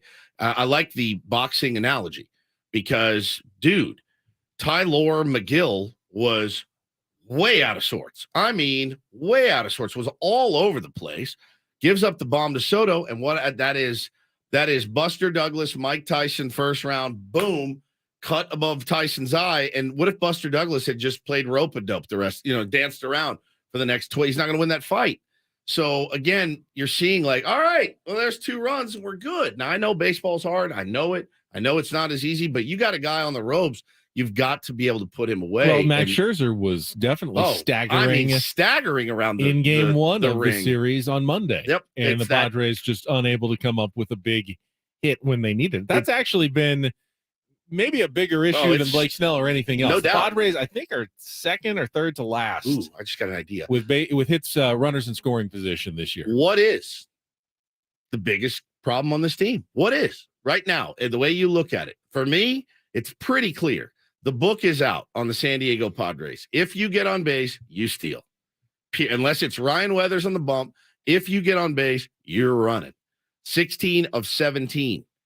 By far the worst percentage in the big leagues. We've thrown 1 guy out this season, 16 of 17. So we are 13 games into the season, and they got 16 swipes against them. I That to agree. me is- I agree that it's a problem. I don't know that it can ever be the biggest problem. You can't steal home. I mean, you can, but that's not going to be happening a lot. So ultimately, you can prevent runs from getting in. You can, but- even if you do allow some stolen bases. But you want to talk about I've never heard of a team in history. They would have been great, but they just allowed too many stolen bases. I've never heard that argument before. Well, I mean, they would have been great, but they let too many people run on them. Yeah, I don't think that's ever been an issue that's held a great team back. What's at a premium in the big leagues? You've got to keep runners off base is much more important than whether or not they end up at second. What's our walk rate? That could be more of an issue. You cannot let singles turn into scoring position. You just can't. You can't. And that's a huge problem. But you just said earlier in the show you didn't really care that much when you Darvish did it. He gets guys out. He can get guys out. Right. So that's cares. more important than keeping base runners from stealing second. Just get the guys out at the plate. But he's not going to throw he doesn't throw every day. You know what I'm saying? Like if that trend continues, Ben, to where you missed an inch off the plate and now it's a double, man, it's gonna hurt right. you. It's more high but stress. Here's what I'm saying. If I'm looking at my pitching staff and you've got a finite amount of time to improve on something. Yeah. I'm not spending my time working on holding runners. I'm spending my time working on keeping the runners from getting on base in the first place. That's much more important than holding runners on. And I don't think anybody in here disagrees that if we had, if I watched Blake Snell give up 5 straight singles, okay, that's baseball. The freebies murder this team. They murder this team. And conversely, the offense not being able to take advantage of the freebie's that they're getting. But on opening day, he only walked 1. Yeah. And we were still kind of frustrated. I with was, Blake but Snell. I was hungover. So I don't put any stock into my day after opening day bit. You can't get in this league at that level. You can't give guys free bags. We say it all the time. I mean, you got to clean it up defensively, and you cannot give guys free bags because free bags turn into runs, which turns into more stress on your pitcher, more stress on your bullpen. It's a huge, huge snowball. But 16 to 17, like you got to figure out a way. I don't know if they're scared of the disengagement. You know, I mean, you throw over a couple. I'm seeing other teams do it all the time. They're like, I want to throw over, like, pick the guy off. But man, it's tough. The book is out. And if it finds out the book on you and they can exploit you, it's gonna lead to a lot worse than we've seen in our 7-6 record. In my opinion, I feel like it will. I mean, there are teams like the Diamondbacks who are good at exploiting that, but there are other teams that, you can say you can run on a team, but they just aren't going to be able to do it based on their personnel. I think the only team that couldn't run on the San Diego Padres is probably the San Diego Padres, to be honest with you. I'm not seeing a lot of us taking advantage of these same new rules that other teams are. All right, we got double questions now. You can address both or either when you call us, 833-288-0973. What do you do about Blake Snell, A? And what do you think is the biggest issue so far with the San Diego Padres, given that they have an above 500 record? They're 7-6. Yep. They played some tough teams. Played a tough schedule so far. We're not saying that, they're a disastrously bad team. We're just saying, what do you think is your number one concern at this point? We'll take some of your calls. Have a solution. Right Have a after this solution. check of traffic on 97.3 The Fan. From the Premier Cadillac of Carlsbad Traffic Center, part of the Premier Auto family, here's Kelly Danick. Traffic is sponsored by Big Box Storage. Visit bigbox.com. Guys, that northbound side of the 805 still a troubled ride. Now we get a crash just past H Street. Trying to clear that out of middle lanes up ahead. Clearing an accident just past the 54. Everything now over to the right shoulder. Northbound 5 definitely looked like a better choice coming out of the South Bay. Westbound 8 cleared an accident near Mission Center Road. Up ahead, they cleared that crash out of lanes to the South 163 connector ramp. In the North County, vehicle fire on the northbound side of the 15. This is just before Auto Parkway. Everything over to the right shoulder. Need to rent a storage unit? Forget renting and loading a truck. Big Box Storage delivers the storage unit right to you, loaded at your convenience, and it'll be picked up and accessible in your storage unit. Need storage? Get the storage you need with free delivery and pickup at bigbox.com. And Kelly Danick with Ben & Woods, San Diego's #1 sports station, 97.3 The Fan. Did you give me your answer? Is it runners in scoring position? I have not given you my answer yet. What is your I'm answer? about to. Okay.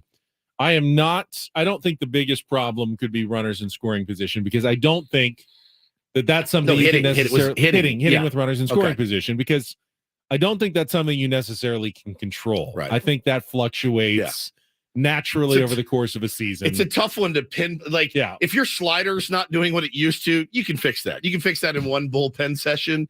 If your hammy's a little tight, you can get some work on it, maybe sit out a game, right? If you've got a team just full of unclutch players who are 320 hitters when no one's on, but as soon as you put a guy out there at second or third, they fall apart. Maybe you've got some mental issues you need to worry on. I don't think the Padres are filled with mental midgets. No, I don't either. Who can't hit with runners on base. So that's not my biggest issue. I have an issue, and I also have a good solution. Oh, I like this. So my biggest issue right now is actually more offensively. The Padres right now have a double hole in the lineup. Catcher and right field, usually paired together, hitting like 7 and 8 or 8 and 9, are combined hitting around 120 this season for the Padres, with a slash line of under 600 OPS. You can't have a truly great lineup with two holes back to back. It gives up too many innings. You can do it with one. You can have one like defensive minded player who doesn't hit for a lot of offense. I have a very good solution though. Wait 7 days. You bastard. I knew you were going there. And I can fix that problem fairly quickly, I think. I think that could be, at least on paper, just wait for it. The best solution. This time next week, It is I crazy. predict that problem will be could be solved. gone. Okay, could be. Could be. It's Could be. crazy how when the lineup gets better, adding a guy like Fernando Tatis Jr. seems to have even more of an impact. Of course. Right? Guess Like- what? Like No- if you took Tatis as he is and put him on the 2014 Padres, he's great to watch. He's exciting. He could hit a home run every time he comes up to bat. It's not going to be a good team. But for whatever reason, it feels like you put him in this lineup with 4, 5, 6 all-stars already, and you're just like, that elevates the team Well, so it's much. It's not simply adding one more good player. It's replacing your worst player Yes. with Yeah. your best player. It's like getting a birdie in golf. It's not just you finish one stroke better. You usually get double bogeys. It's like Right, saving yeah. 4 strokes. That's exactly what it's at. Look at your golf round and say, oh, this is a tough hole. I usually double bogey or a triple bogey. Yes. I got an eagle instead. Correct. Your round's going to look a lot A better. Not a lot little different. better. It's going to look a lot and not better. better than just 2 strokes, right? That you gain. And by the way, that can also have an effect on guys like Blake Snell. When you've got a lineup that's deeper and just cranking out runs, it's a lot easier to go out and throw strikes and not worry so much about being so fine. And, I can't give up a run here. Or, who knows? We're going to lose 3-2. It allows the pitching staff to be more aggressive in games when you've got a clicking lineup. And the Padres lineup is very fearsome, but it's not clicked yet. One game in Atlanta is the only time we've really seen a fearsome Padres lineup you're this right. season. You're right. Brian says at Benwood's genius solution of waiting for Tatis. I said, Brian, sometimes the answer is right in front of you. All right, let's get a call. Yeah, let's get out to the phone lines. 833-288-0973. We'll start with Bob. Bob. Welcome, Bob, to Ben and Woods. Hey guys, how's buddy. it going? Good, man. How are you? I'm good. Hey, excellent points this morning. My answer to what's the biggest problem right now is answered by Ben, which is the offense, of course. But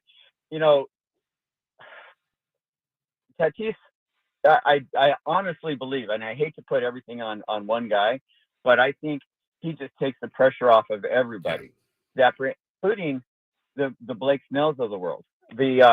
My biggest frustration with pitching right now is it would make a world of difference if Darvish had started the first game and Snell was pitching the second, because you could basically do again what Ben said earlier, which is, dude, just go out, stop nickel and diamond, stop getting pretty, and just give it everything you got for 5 innings.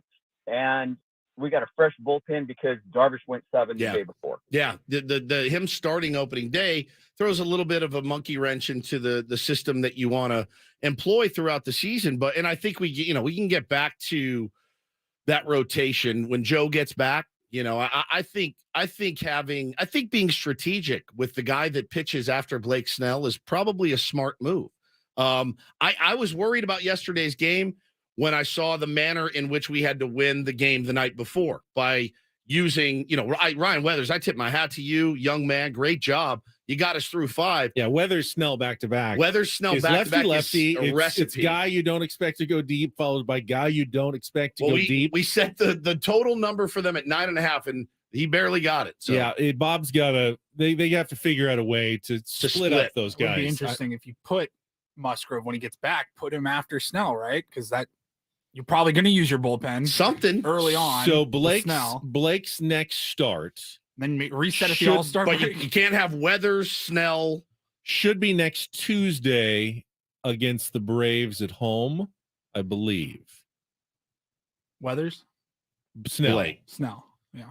Musgrove is hopefully going to come back sometime in that Arizona series. Tatis? I don't know if you have to wait another day or two on Musgrove to get him next to Blake Snell, but I don't hate that solution. No, I was so nervous about yesterday. I was texting Paulie and I go, Paulie said, why did he come back out from the 6th? And I go, honestly, not to be a jerk, but your B guys in the bullpen are all you really had available. And I was surprised he went to Honeywell as much as he did yesterday. And you could see a little bit of wear on Brent as he walked a couple of guys. And I think Bob's in a position like people want to rip bullpen management, and it's really hard, guys. Like Kevin Cash, his bullpen is elite. It's elite. Still very hard to manage. Imagine managing this bullpen. Where did that segment go? My God, that went fast. All guests on Ben and Woods appear on the Premier Chevrolet of Carlsbad fan hotline.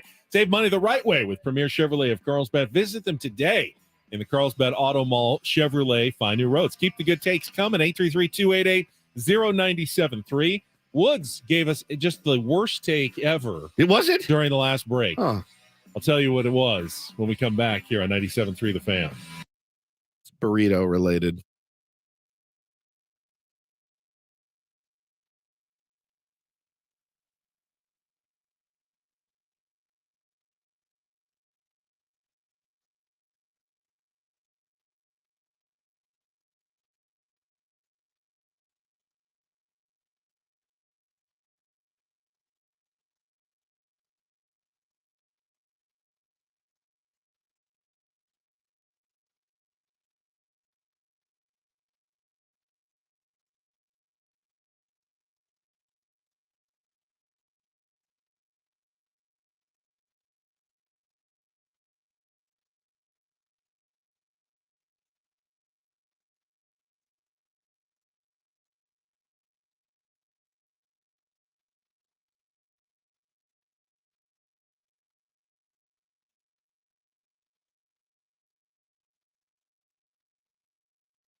We're halfway home on a, I guess you could call it an overreaction Thursday here on Ben and Woods, but it's kind of our job. We're going to break it down, parse it out, try to make you feel better, try to make ourselves. A lot of times it's us just talking to each other, trying to make ourselves feel better.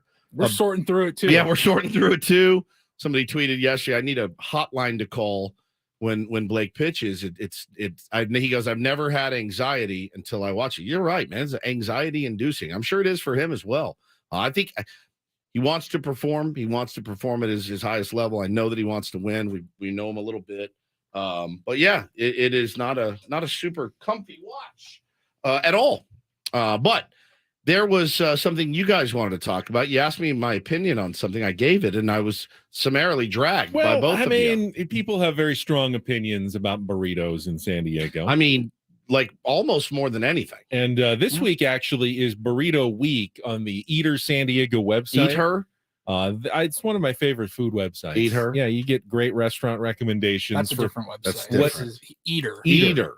Whatever city you're in. Hardly know her. You know, I don't travel without going to the Eater website for that city. We know. And finding out where some of the best places are. And San Diego has the same. And this week is Burrito Week, and they came out with a list of their top California burritos in San Diego. California burrito, traditionally carne asada, French fries, cheese, salsa, sometimes guac and sour cream. Woods came out with a take during our last break before the top of the hour. What did you say, Woods? Said I don't really enjoy a California burrito. To which I say, then you haven't eaten a properly constructed one. I think that may be it. The couple times I've had them when I moved here, once I said go get a California burrito, so I did, and the fries were like mealy and like frozen almost. That's they bad. were absolutely hideous. That's a bad burrito. Paulie, then what did you say that I agreed with 100%? So this is trash. So I'm gonna now, bro. Don't look at me like I don't like San Diego Mexican food. You're not supposed to like a burrito with mealy fries in it. Correct. You're absolutely 100% so, right. But if I tell when you, we brought up California burritos, you said overrated. So if I tell you, if we go out together tonight and I get you guys drunk on peach schnapps, we get hammered. Delicious. First thing I ever got drunk on. Why am I not the slightest? I'm not surprised. Actually, technically, it was a Russian peach. It was vodka combined with peach schnapps, but it was actually pretty good. What, like on ice? Shot? Oh, like shot. How many did you have? Like 3. How old were you? Like 20. 20 before? Oh, look at you.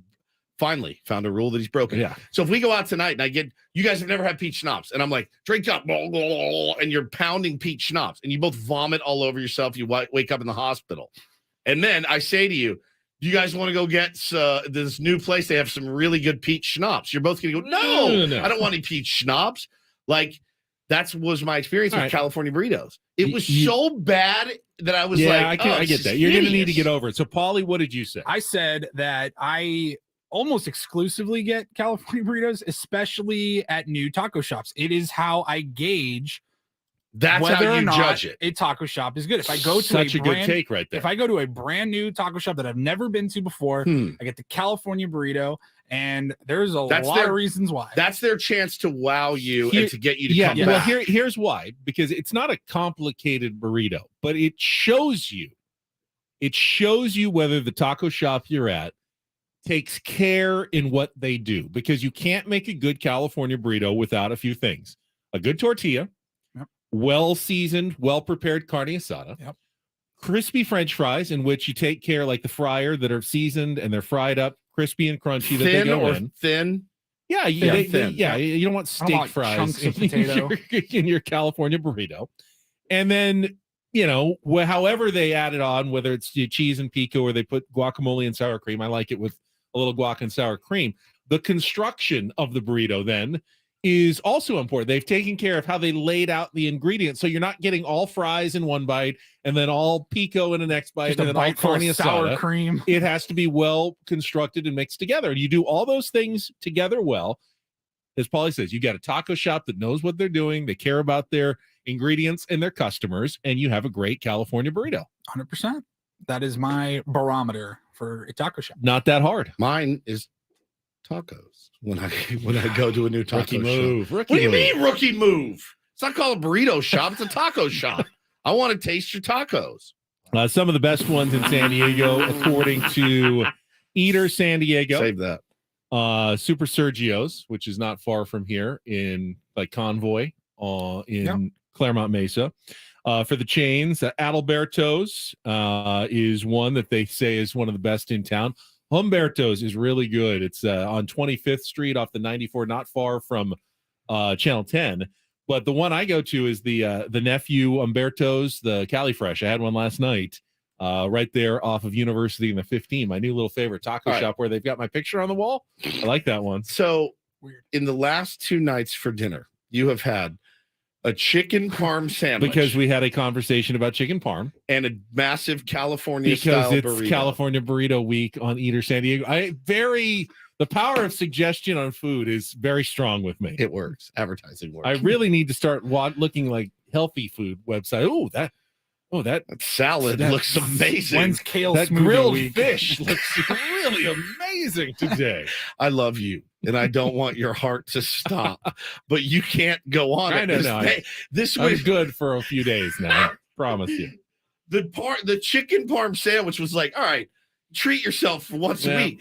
You followed it up with a baby leg burrito filled with fries and carne asada. It was good though. Now, so Paulie, what I will I didn't do- have lunch yesterday, so I felt like I you could felt like you splurge a little splurged. bit more, and I worked out. So. What I do is a carne asada burrito a lot. And you're right. The same principles apply. I've gone to places where I'm like, oh God, yes, this looks amazing. And I've gone bitten into it and I get no meat. Also, a lot of bad carne asada out there. A lot. Like, I'll be honest with you guys. It's 50-50. It really is a 50-50 proposition to get a good one or a bad one. I need a place that's close to us where I know it's going to taste that good. You know it when you taste it. I had it this weekend. My neighbor Ron, my beloved, had a guy come up from TJ, and he had the whole grill, and he made tacos. I had 6 of them. 6. They were the carne asada. I've never tasted anything like it. It was second to none. That's what I need. I need to find just one place where I can go, and it's always perfect. Couple other on the list here. JV's right there below USD. Morena, very good one. I haven't had that in a long time. I just remember they're known It's huge. for It's the size of the huge. burgers. It's like It the is size of your arm. Size matters. Rigoberto's on the list here. Lucha Libre. If you've ever been there, they kind of kick it up a little bit, but That's an experience. Those can definitely go be there. good as well. And La I Perla. like the surf I've in not been to La California. Perla, Point Loma, and Pacific Beach, but they say that one's a good one too. I haven't been to that one. Ortiz's, I think, was on the list in Point Loma. That is my favorite spot if I'm in that area. For me, the best burrito, it didn't make the list. It's the Sigma Pi California burrito at Trujillo's by San Diego That's State. the San Diego State. You know, I've never been to Trujillo's. Oh my God, Ben! I know that Go was there. Kawhi Leonard's favorite spot. That's his favorite That's- burrito. That's it's pretty much it's it. It's Yeah. basically a California burrito, but they wrap it in a quesadilla, so it's a double layer of tortilla with some cheese. That's what La Perla does as well. Our buddy Holy Derek, crap. that works for the Gulls, says Stephen Woods is spot on. California burritos are garbage, and he said this is infuriating. I expect to take like this from Paul Reindl, but not a foodie like Ben. I'm ripping my radio out. You cost us a listener. No, it's sad because they're wrong. They just Now, did you say haven't had- California burritos are trash, or you had a bad one and didn't Yes. like it? And I've absolutely had bad California burrito. But if you had it, that doesn't make the whole genre trash. If you had it for your first, and I think, no kidding, you guys, I've been here. If you had a 13 terrible years. slice of frozen pizza, does that mean pizza's trash? Right. No. No, but I'd never had it. I'd never had it before. Right. But if your first slice of pizza was like the worst, what if the piece of cafeteria pizza, and you go, "Oh, Well, it pizza's terrible." probably was. It probably was. And then you gave it a second chance. Then you realize that, oh, this is actually And then heaven. this is what you need to do with a good California burrito. Here's the other problem. It was so trash. I'm not faulting you. Well, either, by the way. here's the only problem. There's so much other good stuff to get. So what? I don't want to go. I don't want to walk into a taco shop and go, "Here we go. Come on, roll the crapped out again. Disgusting I like mealy that you fries." take care though that it's important that you hit a winner every single time. Yes, it's so important to me, because I'll tell you, the older I get, honestly, it's one of my life's greatest misfortunes. I can't eat Mexican food like I used to. My hands hurt. My body swells. I love it. I crave it. I need it. Make love to it. But I can't. It's like gotta be perfect when I eat it. You know what I'm saying? Like if I'm gonna put my body through the rigors of eating it, it better be good. If it's half-assed carne asada or a terrible mealy fried California style burrito, I'm livid. That's my issue, not just with Mexican food, but almost anywhere that I go to order. Like I have my favorite spots. I'll use Trujillo's for an example because it's right by the dorms, and I had heard, oh, you gotta go there. You gotta go there. And I went, tried a few things. It was pretty good. And then somebody's like, you got to get this burrito. I've literally never ordered anything else in 13 years. Dude. I don't live nearby. I don't go there very often now. But if I do happen to be in the San Diego State area, I'm going there and I'm getting the Sigma Pie burrito. I can get crispy tacos. I can get a carne asada burrito. I'm going to walk in there and go, it's like, I know this is good. Please don't be horrible and mealy. Those fries, you guys, there were like some frozen bites in them. It was so bad. I went home at the time and I said, I don't get it. You were the victim of a bad taco shop. 100%. I don't get it. And it ruined me. Andrew says, Drew 619, Stephen Woods, get on board with the Cali burritos or get out of town. LOL, just kidding. But please take this man to a Would good you be taco willing shop. to try another one? 100%. If I want We'll to go after the show one day. Give me the best one, and you know me, I'll eat it and probably love it. So, but it really But am I the only one? Like you have your favorite order at your favorite place, and then you're like, oh, I'm paying $15. Like I want it. I know perfect. I know this is going to be good. I bet the other stuff's probably also pretty good, but you're just like, I want the sure thing. It ravages my body, so I want it to be good. It's got to be good. 2 Beers a Year says the salsa is the most important, makes an average Cali burrito elite. A good salsa can help. Yeah, but a salsa is a key ingredient in almost every burrito. It's a key ingredient, yes, but like I want a steak that I don't need to put steak sauce on, right? Steak sauce, people don't like it. In this case, I think the salsa is an essential component, whether it's in the pico that's in or what you're adding to each bite. To it. It's an essential component to most Mexican food. Our pal David J DMs me, says, you bastards, I'm now walking into the local taco shop before I start work. All right, I will absolutely do the California burrito challenge with you guys. Taylor says Trujillo's will make Woodsy a believer. Okay. I agree. I'll take it's 5 Why minutes don't we go? from here. Why don't we go there? Because I haven't Let's go been now. either. All right, we'll be back. We'll see you guys tomorrow. Thanks for hanging with us. And coming up next, CBS Sports Radio, talking about the Bengals. Let's see. I'm loath to say exactly where he is and what he feels like. It's his body and not mine, and he needs to take. He's got to do what's right. I don't know. Aaron Rodgers for him, but Lamar Jackson. It is the postseason, and your team needs you. And that team, LeBron. Oh, LeBron. I mean, that team, Bill, is really dangerous. Like really dangerous. Yeah. But who are they talking? I don't know. It's say it. This guy sucks. Say it. He's got to find a way to play through some of this and find a way to just stay healthy.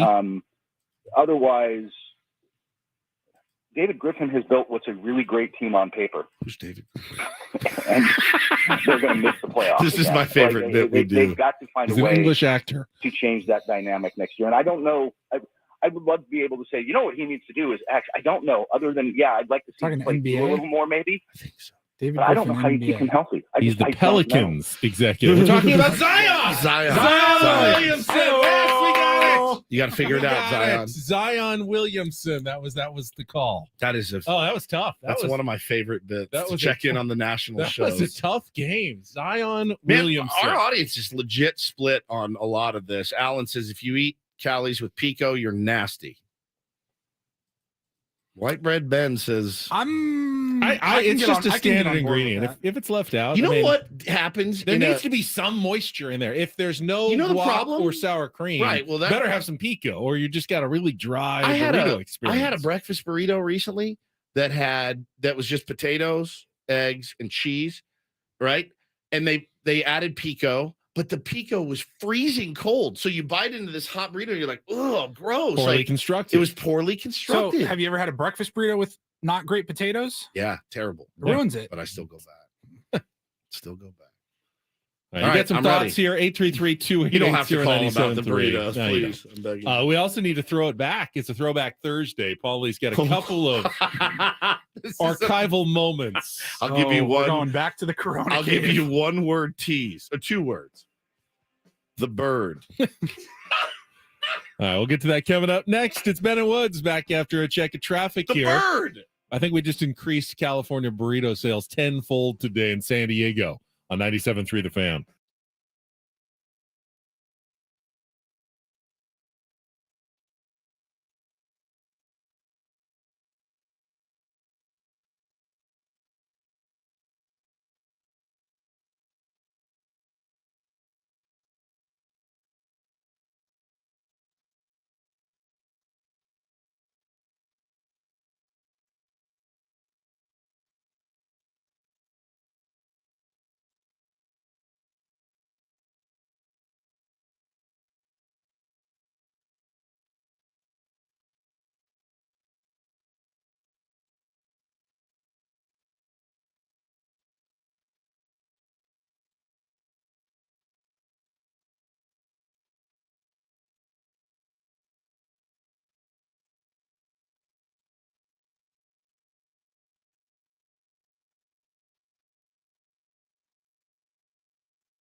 All right, I'm starving. When is this Trujillo's show trip? I have to work out today, and now the last thing in the world I want to do is go work out and go home and eat like a chicken breast. Sucks. I need to digest last night's for a few days before I can have another one. So this might be you might have to wait a little bit, Paulie. Ben tonight is going to go to Morton's and get like a 180 at Porterhouse. I thought maybe lefties just have my own deep dish pizza for dinner. Man, what are you going to have tonight? I have no idea. I have not planned that far ahead. I said maybe a poke bowl. He said my time on the East Coast has me fiending for chowder burritos. I only lived on the East Coast for 6 months or 6 years. Chowder burritos. Chowder burritos. I would try it. No. Yeah, I'd try. Anything in a tortilla is good. Literally anything. You put anything in a tortilla, it's pretty good. Yeah. All right, let's throw it back a little bit here. It is a throwback Thursday on Ben and Woods, and when Paulie this morning said, "Oh, you know what happened?" So this is probably what 3 years ago. 3 years ago. Still fairly early in the pandemic. We're at the Corona Cave, this was April 15th, 2020, which was the little guest house at my parents where we used to meet to do the show. So you guys hadn't Paulie even was been here. there maybe 3 weeks the most at that point. And it was they live out kind of it's in Rancho Santa Fe, so there's kind of wildlife around, and it was very picturesque, right? I mean, we'd show up beautiful, cold. In the mornings when we get there, which was freezing. Your poor mother was just listening to me bitch about how cold it was, and then just it was. I mean, it was like 48 degrees in there. Felt like it a lot of the time. And then we're sitting at the kitchen. There's a little kitchen table, wicker chairs. Yep, 6 feet apart, one side of the other, and then there's a nice little like a breakfast nook, like a window out into the yard, like like 3 windows. Yeah, like a half of a. What's 6 sides? Like a breakfast nook. A nook. Like a nook. It's like really in the nook. And we're really sitting in the nook. That important. I think to paint the picture, I was in studio, and we were not doing Zoom. There was no Zoom or YouTube, nothing. So we weren't able to see each other. So I think you hear my reaction. Like, what the hell was that? But yeah, this was April 15th, 3 years ago on Saturday. Do you remember a guy named Dan Cortez?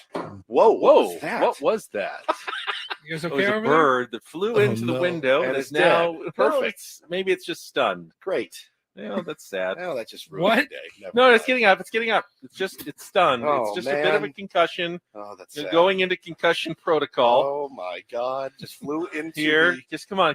Let's go, Birdie. You can do it. Come on, get I up. can't- There I we can't go. even Come look. on. Okay, the right wing may have an issue. play-by-play on this dying bird. No, it's okay. It's just needs a second. Go love on him a little bit. No, you might carry the coronavirus or something. Fair enough. You're just gonna stay inside. Scared me to death. Yeah, that really was did. A bit nervous. It doesn't happen usually in our Intercom Empire studios. No, it doesn't. All right. Play it again. My heart's racing right now. Oh my God. Scared me to death, Yeah. dude. Suicide bomber bird. Play it again. At the beginning, you can hear it. I'll even boost it You boost a little it. bit. Yeah, boost it a little bit. All right, here we go. Do you remember a guy named Dan Cortez? Whoa, what was He that? just went bam right in there. By the way, who's you remember a Dan guy named- Cortez? Dan Cortez. Oh, he's so great. He was on MTV. Yes. What was the show he did? I don't remember the show. He was amazing. The only thing I think of with Dan Cortez He was on Seinfeld. He was on Seinfeld. No, it was actually Step it has off, nothing dude. to do with Dan Cortez. It was Saturday Night Live. Bill Hader would always do Stefan on the Weekend Update, and he's talked about it after his time with SNL, where he's like, this nightclub has so and so running around, and the writers would always slip in Dan Cortez, and it would break him. He's like, it would kill him. You could see your mother in a bathrobe. Dan Cortez, and he would start losing his mind. And the whole bit was they just would slip Dan Cortez in. He's great. He was like, he's kind of like a meatheady guy, but he's so. I follow him on Instagram. He's like the best dad, like the best husband. He's I have such no a idea good dude. why you would have been bringing him up. I don't either, but I'd April like to. 15th. I would like to interview Dan Cortez. Do you remember a guy named Dan Cortez? Whoa, what was that? Do you not? You really don't remember Dan Cortez? I don't remember Dan Cortez. God, what was his show on MTV? It was like the Rock and Jocks, maybe. It was MTV. Jock, this guy. Remember this guy? No. No? I got no Oh, recollection. Great. So great. All right, that we also have another moment if we go even further back in the vault, right, Paulie, from this week. What, 5 year first year together? Yeah. Where did I save that one? I think Wood City didn't want to play. That's why I didn't. Oh, I don't want that. Oh, you don't want to play that one. Well, I thought we had another one. Oh, we have a third. What do we have? Third? No. This is great radio. Yeah. This is phenomenal. It's good preparation. This was actually on this day 5 years ago. You actually hear it in our Throwback Thursday open. Oh, we are going to do it. Yeah, we are. Ben called for it. I called for it. Sorry. This was at the old station, and we were giving away tickets to something. Yes, giving away tickets. Let's try Paul. You are next up here on But Ben we and made Woods on the them Mighty sing. 1090. Paul, you ready for this? Sure. All right, let's play it one more time. Hank Williams, Lovesick Blues, as sung by Yodel Kid in Walmart. I don't know what I do. All I do is say, I Mason All right, Dixon, Paul, you Mason ready? Rudolph, Mason Ramsey. Ramsey. Yeah. That was the biggest thing in the world for like a week when we started our show. And yeah, so we had to win the prize. You had to yodel. You had to yodel. You had to imitate Yodel Boy. Sure. Go This for guy it. killed it. All I do is sing the love sick blues. Young lady, she do me, she do you. That's what laid me out. You did it, Paul. Congratulations. You've debased yourself on the radio for tickets to Magic Mountain. Magic Mountain. There it is. I found the other clip too if you want it while we're just Why throwing not? it all Yeah, out why there. not? This Rule was of just, threes here. This was last year. The origin of one of my favorite flubs. One of the best drops of all time. Flub Mount Rushmore. The origin of Here in Dallas. A little police investigation here in Dallas. What? Cowboys Here in Dallas? Here in Dallas. Yeah, we're I have no idea. The confidence. It's always the confidence in which he says it. Dallas. Here in Dallas. What is happening? Here in Dallas. Here in Dallas. I mean, if San Diego is some faraway market, and we're talking about these hosts that are out there, we must be somewhere else. Maybe we're in Dallas. Good morning, Tampa. It's Ben and Woods here.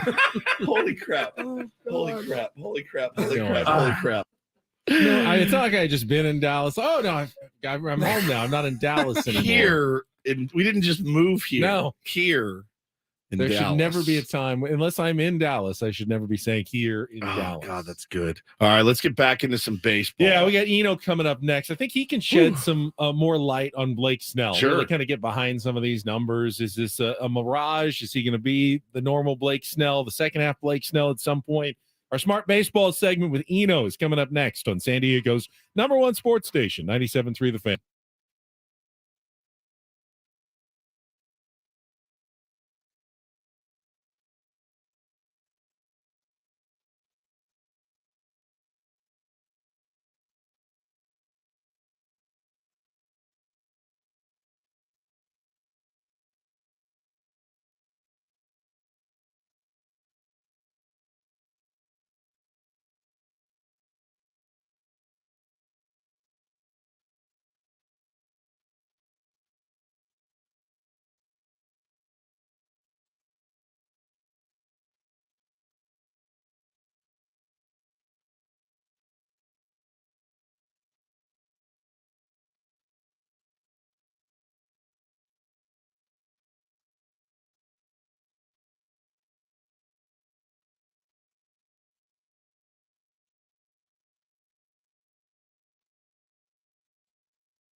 The Odyssey app lets you jump back to the moments you missed on 97.3 The Fan. While you're listening, you can see what you missed. Click to listen on demand. If you missed a guest feature or something crazy that happened from earlier, like us discussing California burritos, we've got you covered. Download the free Odyssey app, search 97.3 The Fan, tap earlier today to get started. I'm actually very curious what Eno Sarris's burrito opinions are. I know he's a foodie. I mean, he's got great sandwich takes, but what about burritos? Is a burrito a sandwich? But we also have some Blake Snell questions for Eno as well. We'll get to all of that right after a check of traffic here on 97.3 The Fan. From the Premier Cadillac of Carlsbad Traffic Center, part of the Premier Auto family, here's Kelly Danick. Traffic is sponsored by Big Box Storage. Visit bigbox.com. Might still see a scattered shower or two, but for the most part, looks like that rain has moved on. Just a couple problems here, guys. One of them is a bumper in the fast lane, northbound side of the 805 at Palm Avenue. Stalled vehicle on the transition ramp west 8 to the northbound 15 connector. It's over to the left shoulder. Got a Surface Street accident in the Little Italy area, guys. This is the intersection of Columbia and Grape, just west of the 5, so you might want to avoid that area. Need to rent a storage unit? Forget renting and loading a truck. Big Box Storage delivers the storage unit right to you. Load it at your convenience, and it'll be picked up and accessible in your storage unit. Need storage? Get the storage you need with free delivery and pickup at bigbox.com. I'm Kelly Danick with Ben & Woods, San Diego's #1 sports station, 96.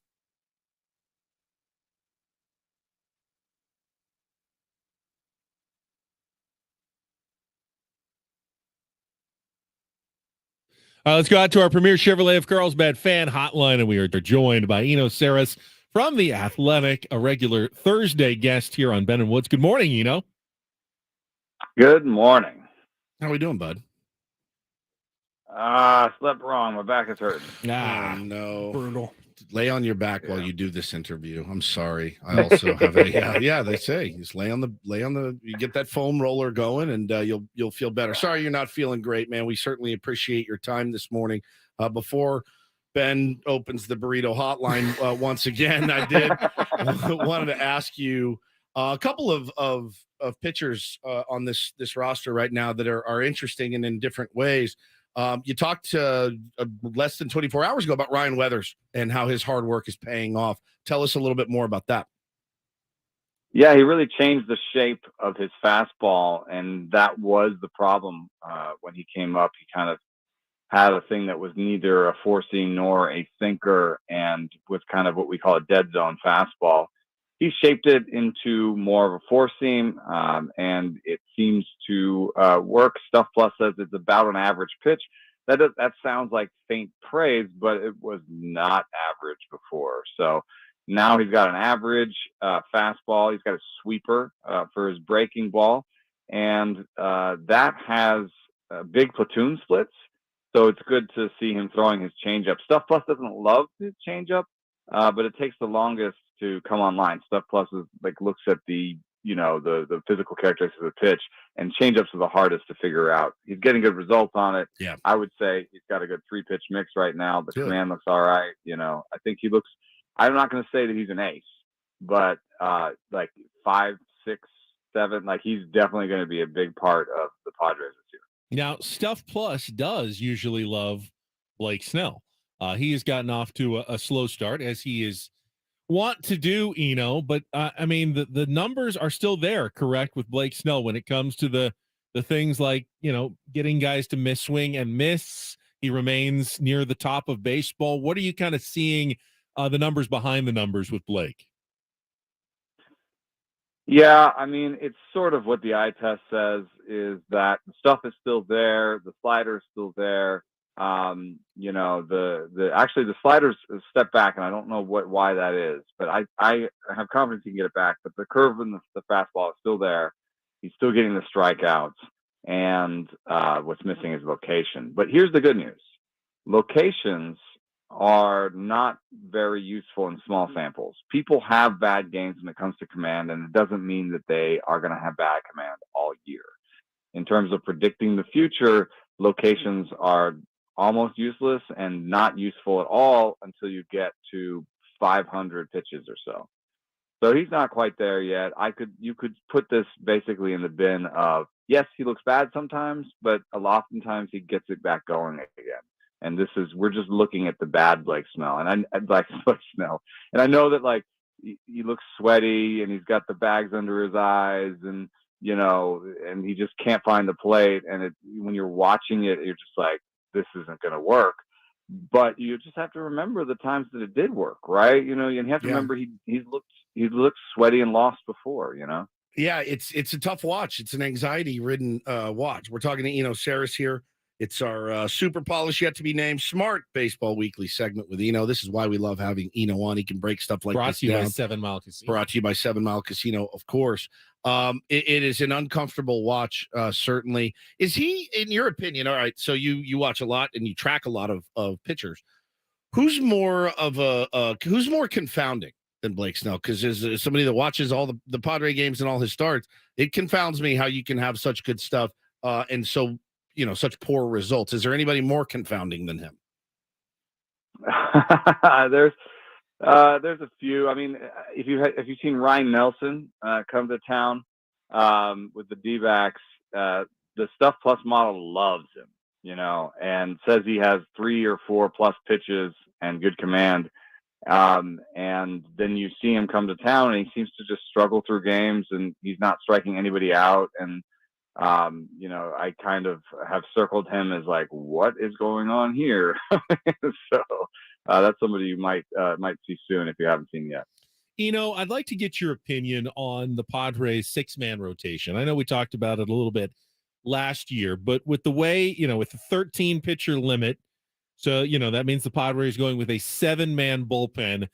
There are trade-offs that, you're accepting when you're going with a 6-man rotation.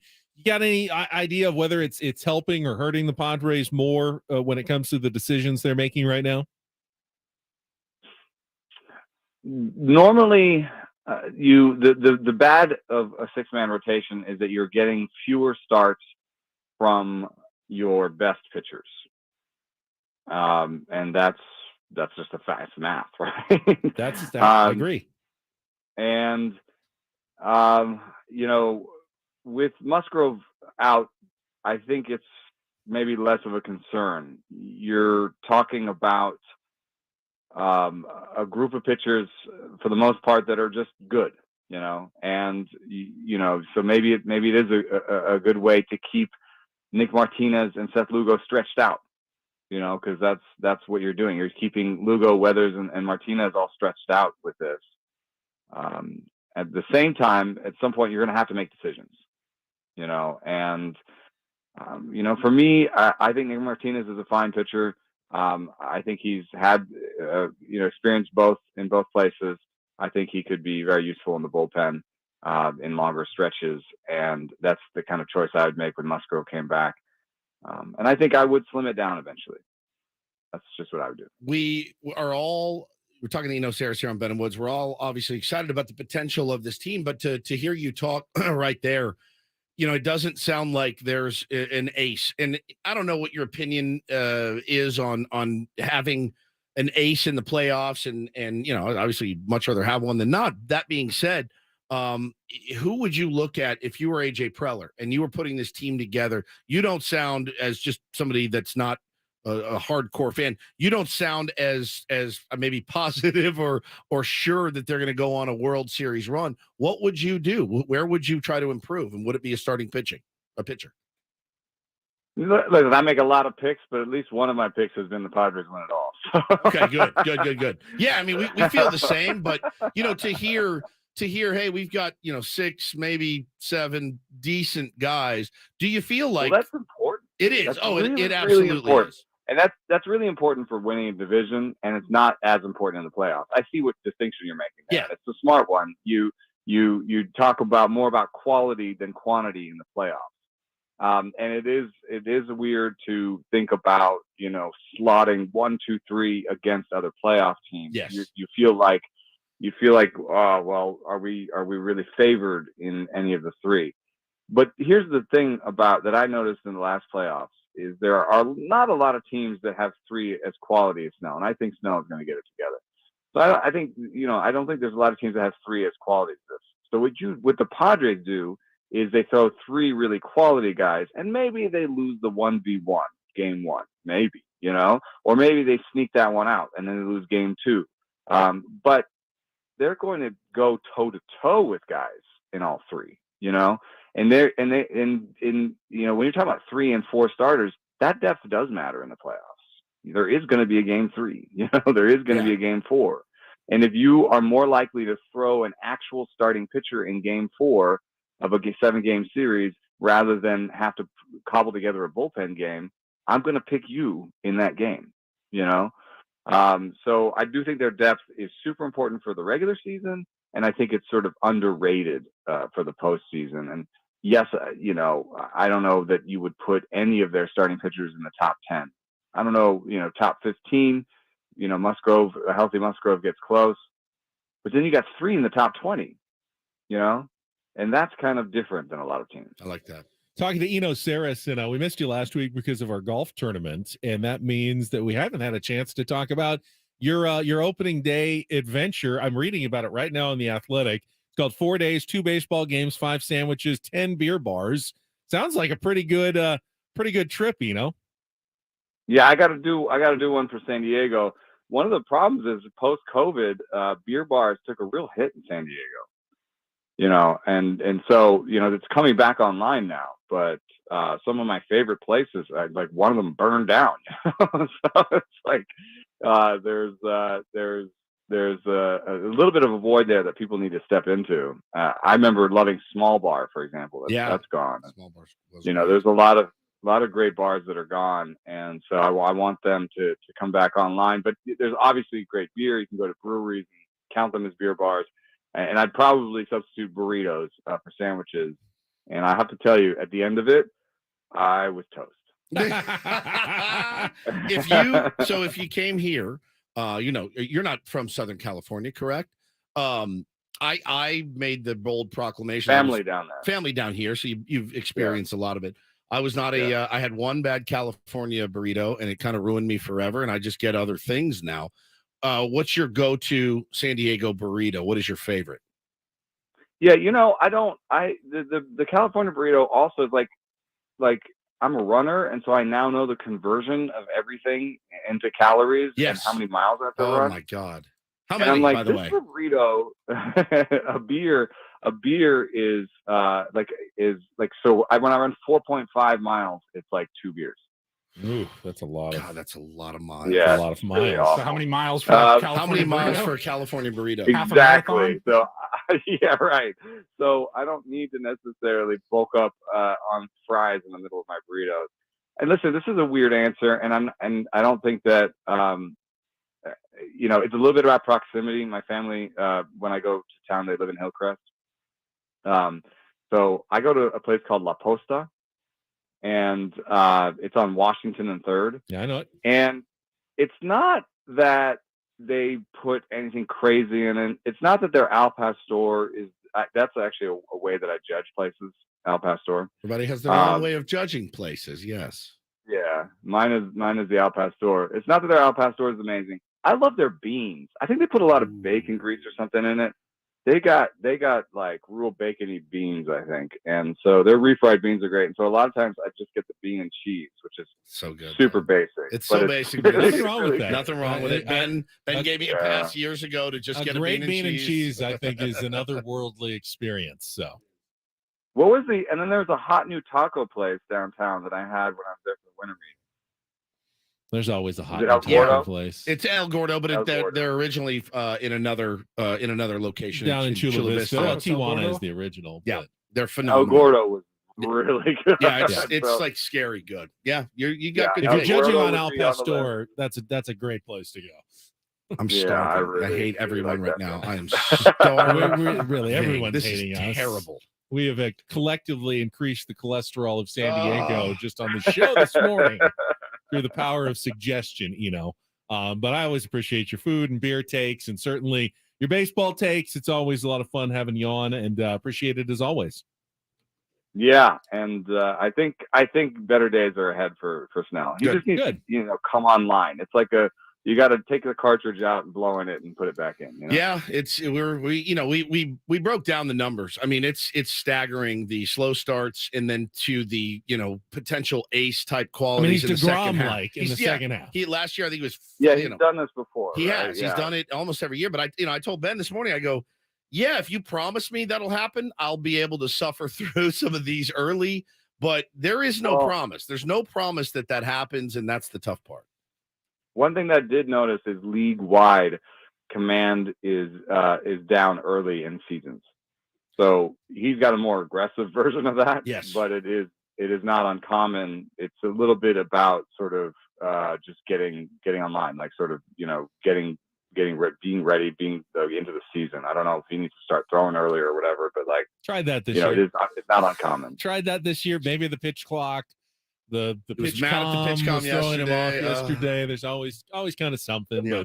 But One person around the Giants up here was telling me that sometimes the pitch clock feels like it takes the brakes off of whatever's happening. So like you're a runaway train. So if it's good, then you're just like bang, bang, bang, bang, like, and if it's bad, you're like, oh God, he's a snowball. Like it snowballs. If you boot one behind him, he's not a Musgrove type. Like, no worries. Or Yu Darvish is great at, if somebody boots one or he walks a guy, he doesn't even worry about it. He goes out. Maybe we need to get him to a dispensary and calm him down. That could be that. He's straight edge, by the way. Yeah, he's straight edge. He won't touch it. He won't touch it. But I've been trying to get Ben on it for years. But not listen. I mean, at this point, you gotta think. He talks like he's on it sometimes. He does, but it's fine. It's fine. Yeah, 100%. But no, I know what you're saying is right. I know what you're saying. That I know it is. I've seen it. But yesterday is it's excruciating. And the other thing too, with all these stolen bases going up around the league, Padres the worst in the league, 16 out of 17 successful. Guys were getting 3/4 of the way to second base before Nola had a chance to throw yesterday. It's tough. I think there's a lot going on in a lot of these pitchers' heads right now. Yeah, a lot to get used to. Yep. I mean, the Padres are the worst team in baseball in terms of how much the violations hurt them. They haven't had the most violations, but somehow it's hurt them the most. So, it's an interesting. There's a new leaderboard on Fangraphs where you can actually look at the value of the violations. that should change soon. Appreciate it as always. Thank We'll you, talk buddy. to you next week. All right, thanks. Saracen, our Premier Chevrolet of Carlsbad fan hotline. Save money the right way with Premier Chevrolet of Carlsbad. Visit them today in the Carlsbad Auto Mall. Chevrolet, find new roads. Well, obviously they've had a couple in key situations, Manny getting ejected. So it doesn't stun me that the Padres have been hit hardest by the pitch clock, both batter and pitcher violations. Yeah, I mean, look, it's 2 weeks into the season today. Today will be the 14th game. At some point we gotta figure it out. We're too good of a team. Honestly, like I know we played some tough teams, but I do feel like this team's left a couple of wins on the table. It's fine. I think they can get them back later in the year. They'll steal a couple. Yeah, no doubt. There's nothing to panic about. The other interesting thing is when we're down 3 runs, even though the offense has been scuffling a little bit, I still, unless it's the bottom of the order, once we get around to the top, I'm like, oh yeah, we can win this game. So I'm still very confident in this team making They had plenty of chances yesterday. They really did. They did. They had That plenty of tying chances. run up in the 8th. They got a runner on in the 9th. I mean, they had constant opportunities to come back and win that game. Yep. Just couldn't get a big hit. No doubt. All right. We will come back one final hour. Potentially some baseball history today. Paulie will give us some headlines in the Reindl Report, and then we'll talk to Kevin Charity at 9:35 to talk about the Padres' start in the minor leagues as well. From Mad Friars, it's Ben Woods on San Diego's #1 sports station, 97.3 The Fan.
Thanks again to Eno Saris. Good stuff as always, getting inside the numbers of baseball. I thought one of the interesting points that he made that I didn't really realize, that command is not something that you can really use to predict future command, at least not even in like 3 starts. The fact that Blake Snell has struggled to find home plate has no bearing on the fact of whether he'll be able to find it later in the season, which is comforting, actually, to me as a Padres fan and as a Blake Snell fan, that, hey, he can miss the plate for 2 straight weeks.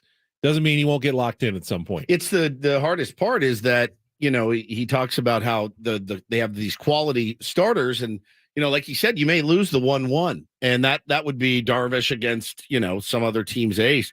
But we all still feel like we have a really good chance with you, Darvish, on the mound. Yeah, we just do. Blake has by far the best stuff of anybody on the staff, and that's the correlation that we're having a hard time making of why isn't it translating to success, a continued prolonged success. Interestingly, I thought, and I tweeted about it last year, one of the reasons the Padres were able to beat the Dodgers is, remember how that series played out because of the wild card series. Who was the starter in game 1? Clevenger, right? Yes. And they lost game 1. Yep. But then I said, okay, but now they're set up with their 3 best pitchers the next 3 games. They should actually have a little bit of an advantage because the Dodgers went with Urias, their best pitcher in the first game.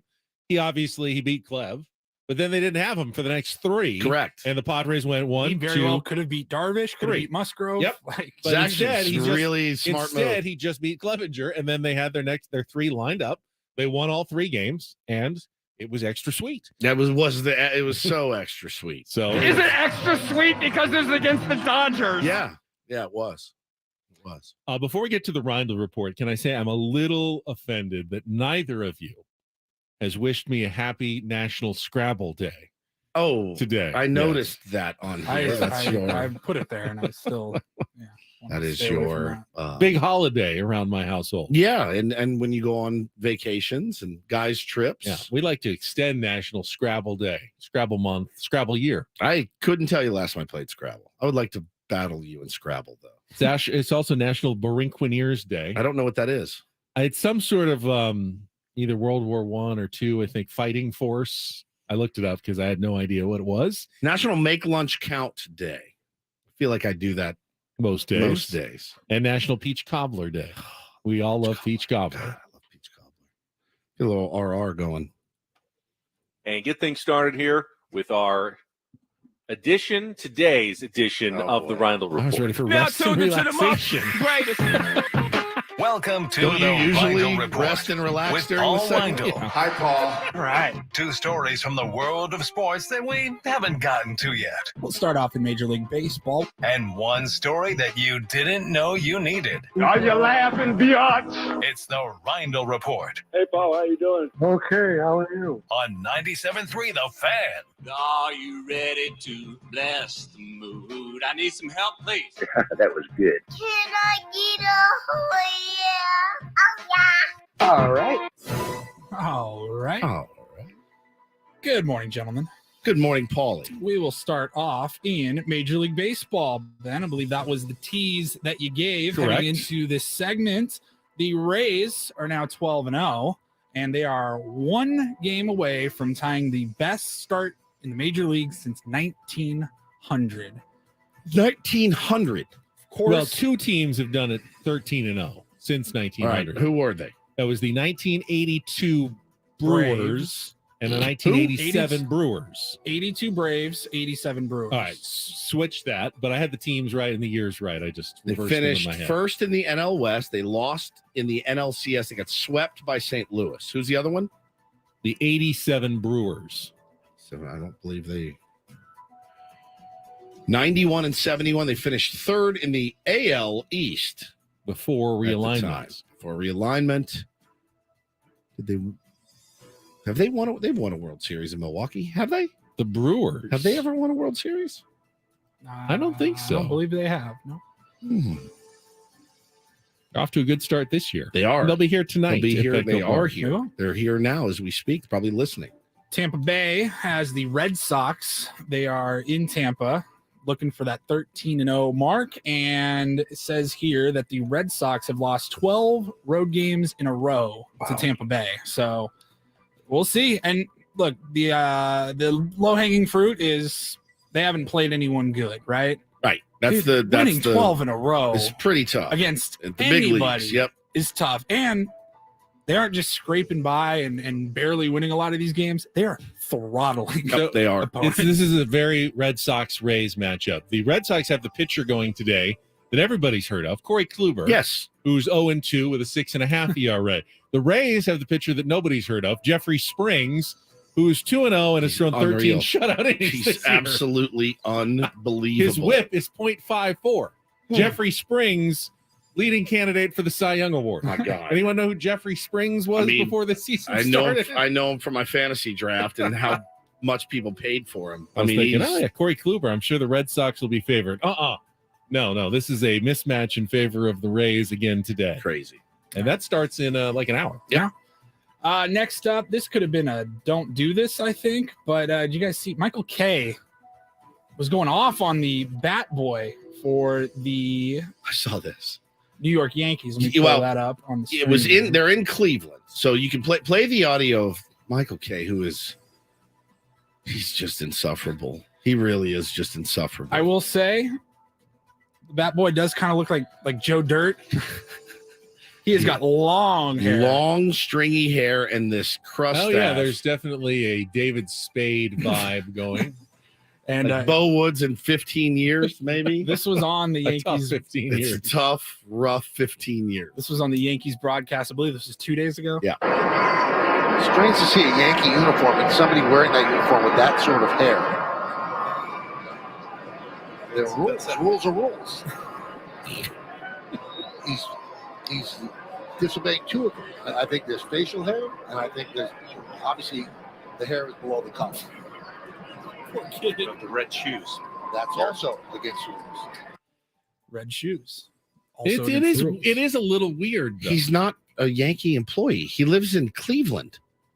Oh, they're on the road. Yes. Oh. Well, look at the uniform, number one. Yeah, that's a good point. He lives in Cleveland. He's a bat boy. He is the visiting bat boy for the bat Cleveland boy. Guardians. Yeah, he lives in, So you don't bring your bat boys with you generally. They just get a uniform from the other team and they sit there and do their stuff. Although I did see the Padres are bringing one essentially bat boy equipment, assistant on each trip now because they've got so many more things to set up with pitch comms and different stuff that they want to have one of their own guys with them. It's a great game. And not just do it at I'd home. leave you guys today for that gig. If you're listening, AJ, Eric, I'll do it. I'll do it. Whatever you're paying that guy, I'll do it for less. Yes, but I think the mantra of the bat boy or bat person, because they can be females now as well, is kind of be seen but not heard. You're not good at being seen but not heard. Me? Yeah. Oh, I'd be like weighing in. Hey, maybe nice play. No, boy, Trent. I don't think There's no way you could do that. I don't think you're supposed to do that. Seen but not heard. I told Chuck his helmet. Oh, what I'd are be you so doing? mad. Get in trouble in the Seals box all the time. And then, so back to the guy here. He seemingly cut his hair. Now he didn't actually cut his He hair, didn't. but tucked he it. showed up the next day, right? With the hair was pushed into the helmet, and it looked like he had gotten a big haircut. Is that the dumbest rule in sports might be. today? No facial hair or no long hair? All of their bits. Yankees grooming. I can't remember who said it the other day. They're like, what would the Yankees do if they drafted a kid and he got a tattoo under his eye that said, inspire or something? Like, what do? They have this stud, Jason Dominguez. You have to trade him. He's like 19 or something. He's a power hitting big old dude. What if he put a big old neck tattoo of something on there or a tattoo under his eye? Like literally, what are you going to do? You're not going to trade him for that. Cut You him. make him wear makeup over it, bro. It's 2023. The military type running an organization. I just don't think it. I don't What think if you it had works. a doctor who you get to say, I've got a scalp condition and I need to grow my hair out a little bit What more? kind of I scalp don't condition? know. Needs better hair. There was a they dance around like Mattingly was like, this rule sucks. So he had that handlebar that he had for years. Like they can't even have from my understanding, no goatee. You can have You like can have a a pop mustache. style mustache, and that's it, right? Like hey guys, we're fine with the porno look. If you look like a porn star from the 70s, great. Don't let that hair The more the better. creep out of the bottom of your. Yeah. Is there anything weirder when people get traded there? And like when Garrett Cole, go look up Kevin Youkilis when he got traded or when he signed with the Yankees. Bro, Johnny Damon. Yeah, they Going- look insane. They look like serial killers. I mean, have you Maybe seen a let picture these- of like Justin Turner was traded to the Oh my Yankees? God, Can you imagine? Let these players Look up a picture of Justin Turner when he's like a rookie without the beard, and you'll be like, you'll lose your mind. It's so creepy to see. Remember Brian Wilson, the closer for the Giants, had the big beard. Seen a picture of him without it, you were like, "That's the same guy." That one was so weird. Yeah, he was a character. yeah. I mean, that's Michael K. Dude, it's just a dumb rule. It's a dumb rule. It really is. Yeah. I showed my son a Company picture man, of though. James Harden pre-beard, and he goes, "Oh my Oh my god!" god, yeah. It's very Like strange. Arizona State, James Harden. Yeah, I don't even have a beard, but you guys see what I look like when I shave. It's creepy. All right. And then finally, had some news this week in the world of streaming in regards to HBO Max. Oh, are you not doing the one that I tagged you in a couple days ago? Oh, God, no. I said it would be a perfect story for the Reindl Report. No? The Kris Jenner one? My No, interest I'm is not piqued. doing that. Oh, your interest is piqued? Well, I mean, anything that Paulie rejects, that must be really bad. Oh, why don't you read it then? Woods is going to read it? No, I'm not gonna You're the one I that's don't know how peaked. bad it is. I am completely in the dark here, like our tier ones. Kris Jenner reveals on Howie Mandel's podcast Please don't that read it. she's a. Nope. What you wanted? To, Big fan. Never mind. You I wanted don't that? think you can say it. I like Squirt. Ben, Paul! That was Ben. Didn't say it. Oh, my neck. You suggested something like that for Paul? I tweeted it. Really? It was the story popped up, and I said, "Hey, this would be good for the Reindl." Do the Report. other one, because I heard people talking about this story, Paulie. So Warner Brothers Discovery just unveiled their new. It's not a new streaming platform, but it's Max, not HBO Max. Max. If you have HBO Max, it's going to become Max. Now, Nothing but Max Muncy highlights. Why? it's just Mad Max on repeat. Why are they changing it? Well, they're gonna incorporate a lot more of Discovery Plus content into HBO Max, and so, Discovery Plus has more television, documentaries, movies, stuff like that. They're gonna put it all together into one big streaming service. I think HBO Max is probably the best streaming service out there that I use, at least. I like it. They have Yep. great content. The biggest change really is that once Max launches next month, all the 4K Ultra HD content is only going to be available to subscribers of the top paying tier. It's the Max Ultimate ad-free, which is $19.99 a month. Right now, the ad-free plan for HBO Max includes the 4K, but if you want 4K, you'll have to pay for the I don't the top even know tier. if I'm watching on my phone. Does it even matter? Probably not. Otherwise, though, the good news is that not a whole lot's going to change. All you're going to see is just more content. I thought this was weird, though. So this was the quote from the company when they announced this change. With the Switch, the company hopes to entice new subscribers who might have been put off by HBO's reputation for elite programming. Are people being put off by elite programming? So- I hate elite programming. I It's the saw worst. this tweet that went viral the other day. It said, Time Warner is renaming its streaming service HBO Max to Max. It's a good move. The HBO brand is associated with some of the worst content ever. Sopranos, The Wire, Band of Brothers, Game of Thrones, Curb Your Enthusiasm, Veep, Deadwood, and All these Selena. absolute Good bangers. riddance. Yeah, So here's what I think it's wouldn't really you about. want to be in the doesn't HBO It's like business? HBO is like the premium. That's the one you want. Why would Yes. you get rid of the name? Here's what I think it is. You remember this growing up. Maybe Paul was like you're in your house as well. Oh, we're not paying for HBO. That's Oh. premium. That's too expensive. We can live without HBO. Right? I've told the story of my dad staying up for 36 hours straight to tape movies No- off of HBO for the weekend. No one says that about like a meth head. Netflix is too premium. We can't get that. Or Hulu is too premium. No one says that, but they say that about You HBO. have, hang on. You have 1,000 Gary stories. This is by far By far the best. like one. like on a Friday, like I get home from school. Hey Dad, what's up? Shut like up. free Shut HBO up. weekend would be like, let's call it noon on a Friday. Noon on to a Friday late Sunday to night. 5 p or to midnight on Sunday. The dude was strung out, foil on the windows, just mainlining Mountain Dew. Shut up! Whose Harry Crumb is coming on? And I've got to tape it. Idiots. And the whole time you're watching it, there's that stupid scroll across it. You are watching free HBO weekend. Dad, Beverly Hills Cop 2's got the thing on it again. That dude, like a junkie. Not giving Blockbuster another Like $4.99. Paulie, he wouldn't shower. He wouldn't eat. He wouldn't come out of the room. He had a yellow legal pad and a stack of blank tapes. Holy and he had, all right, one, Top Gun. And he would look, okay, all right, TV guide out. And like, all right, I'll set the timer for tonight because I can't miss Lady Chatterley's Lover. And I'm like, what? And then just 75 tapes of all these movies that all had the scroll. We didn't have Because- Excel, but he had basically a handwritten, handwritten- Excel By the way, spreadsheet. I will do. A ledger Mom, pad. if you're listening, find me that list. I know it's still there. I know it's still there. I'm sure the executives Oh, are going, God. we just want people not to think that they're paying for this premium service. You're just paying for a streaming service like all the other ones.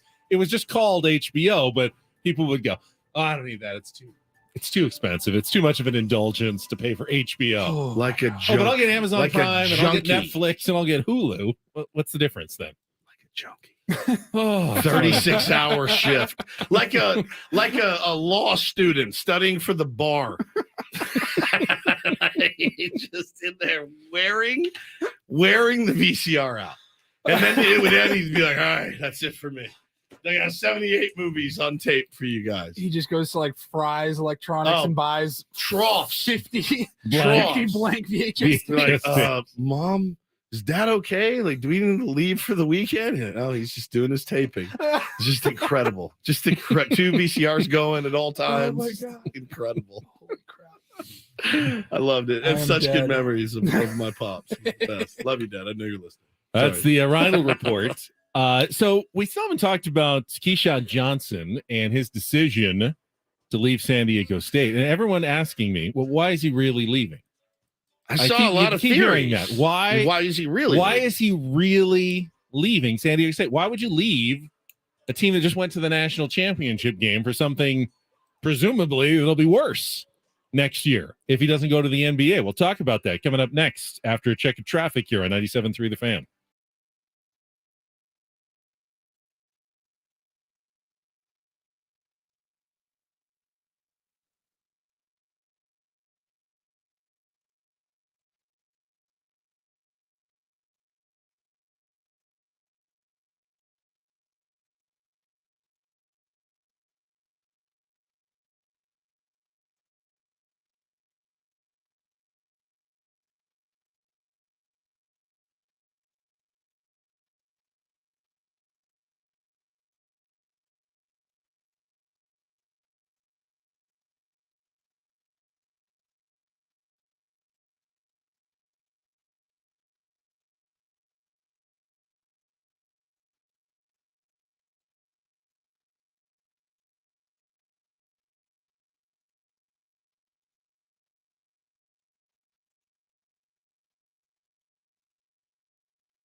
Don't miss our own Tony Gwynn Jr. along with John Heyman. Their podcast is called Big Time Baseball, and it is free on the Odyssey app. You never know what kind of podcast you're going to get on the Odyssey app. Jump back to episodes you may have missed and follow Big Time Baseball for updates on new episodes. Just download the Odyssey app, search for Big Time Baseball to get started.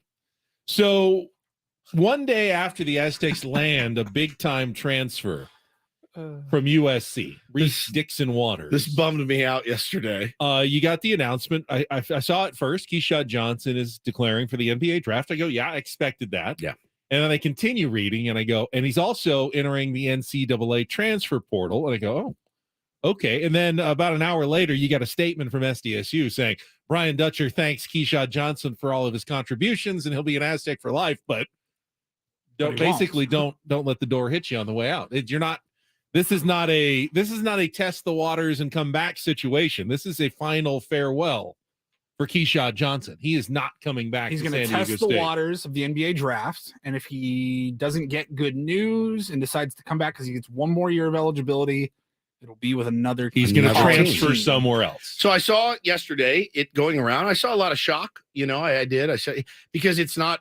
In a perfect world, it's not supposed to work like that. We had been talking about what the effect would be of the Aztecs reaching the championship game.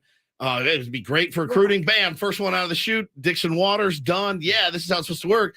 Then one of your better players decides, I'm fine to test the NBA. Johnson's not a guy that transferred over here, played one season, and was like, this just wasn't a good fit for me. He's been here 4 years. Yeah, that's the weird part. He went from a guy who struggled academically to a 4.0 student. Yeah, I mean, he's had a lot of good successes. Well, I saw at San Diego State. I saw people saying, "Oh man, he's got to get a huge NIL deal somewhere," and I said, "All right."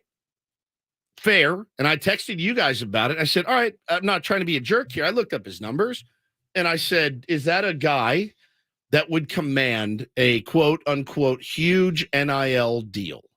Because now with the transfer portal, I don't know who the wealthiest college basketball team is that can pay the most. I have my suspicions. They say Miami of Florida. Florida. That's why they immediately went to the Final Four when they're paying millions to their players. So I have zero problem with a kid that wants to go make some money if he can. But my thing was, is he going to command that? I looked at his numbers and I went, all right. He's obviously not a statistical superstar at all. Now, you watch those Final Four games and they're doing the pregame players huddle. Who's the guy who was leading it, standing in the middle, talking everybody up? So Keyshawn Johnson, leadership, was in there. Experience now. I think a smart coach would see instantly the value of adding a Keyshawn Johnson to their program.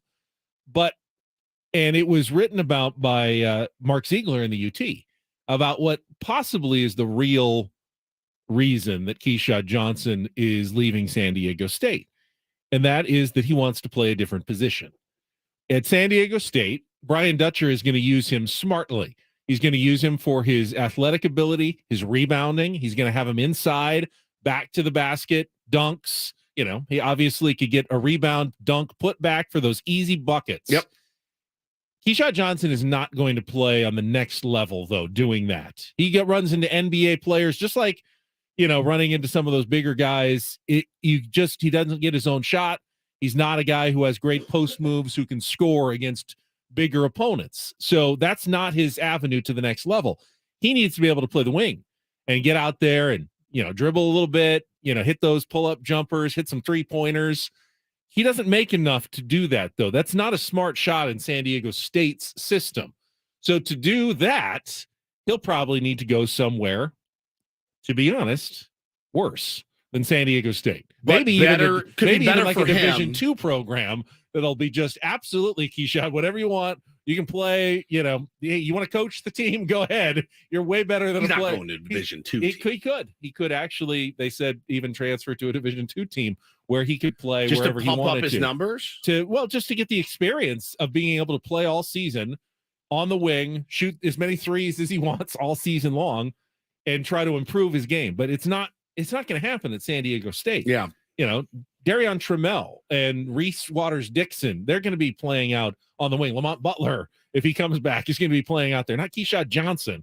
So I thought that was an interesting, it's not necessarily the wrong decision for him. If he wants to play on the next level, he's got to develop his game.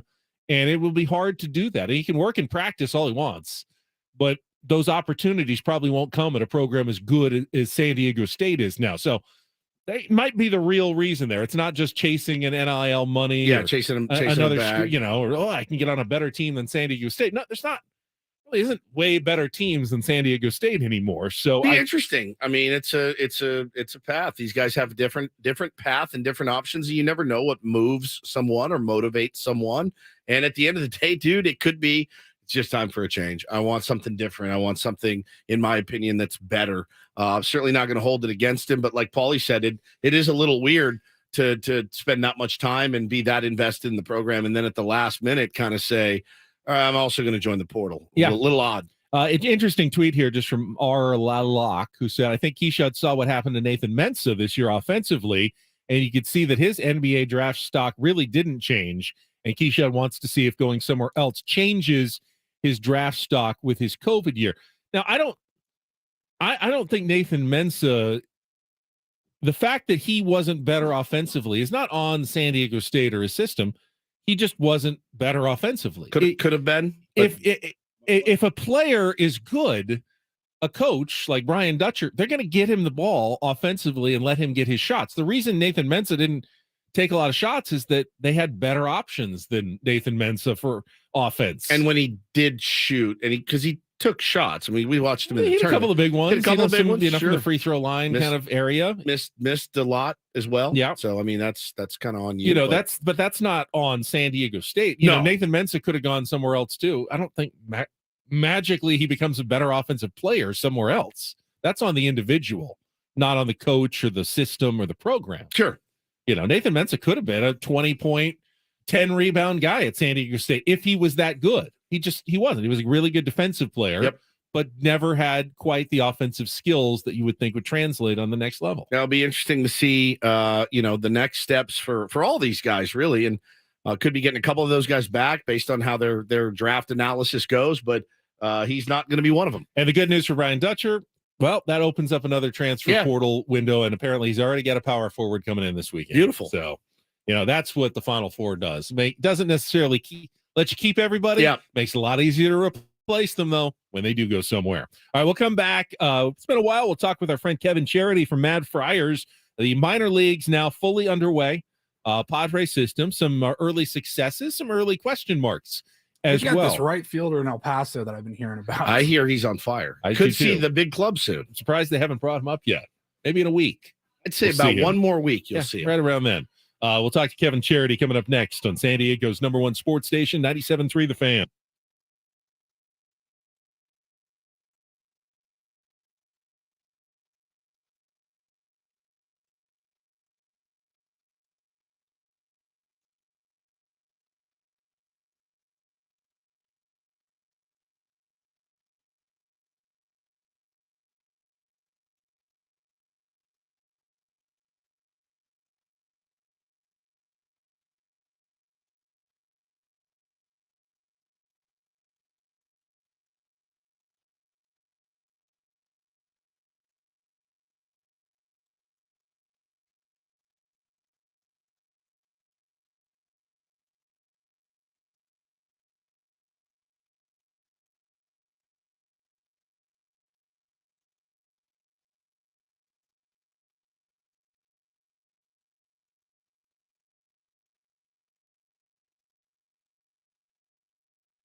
This hour 97.3 The Fan is brought to you by Big Box Storage. Visit bigbox.com. Need to rent a storage unit? Forget renting and loading a truck. Big Box Storage delivers the storage unit right to you. Loaded at your convenience, and it'll be picked up and accessible in your storage unit. Need storage? Get the storage you need with free delivery and pickup at bigbox.com. All right, Padres minor leagues are underway. I haven't been following it as closely as maybe I used to in the past years when that was the future of the Padres. Yeah. Now it's more about the present, but you can't forget about it. You can't, it'll still be important at some point.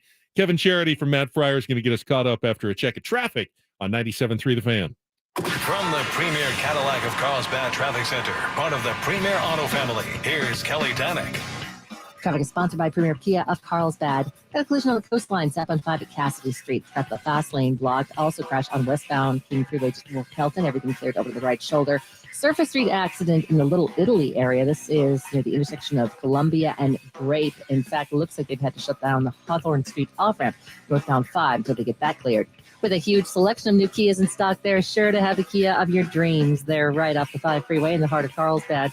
Or shop online at premierkiaofcarlsbad.com. I'm Kelly Danick with Ben & Woods, San Diego's #1 sports station, 97.3 The Fan.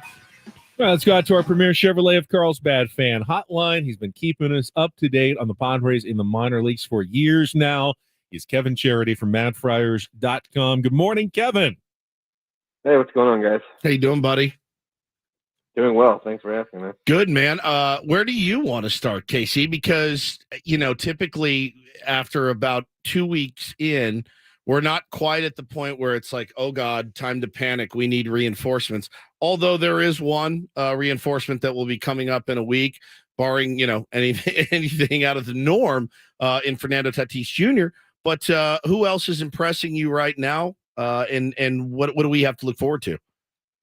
Yeah, I think he's obviously the top story right now. Obviously, he's not a prospect, but I think he's the guy that everybody is following, and he's looked really good at the plate. I mean, he's not striking out. He's taking walks. The outfield is, I think, going to continue to be an adventure. He's made some taken some not great routes to balls, just kind of looking at it, but he also hasn't played a lot of right field. So honestly, the rehab assignment could be a kind of a blessing in disguise in that regard as he gets more reps, and hopefully I think he'll adjust. Obviously his athleticism is supreme, but out of the gate in AAA, one of the guys that's kind of has local ties, but is Alfonso Rivas, who they signed from he was with the Cubs last year, had some big league time, but he's from Chula Vista, went to La Jolla Country Day.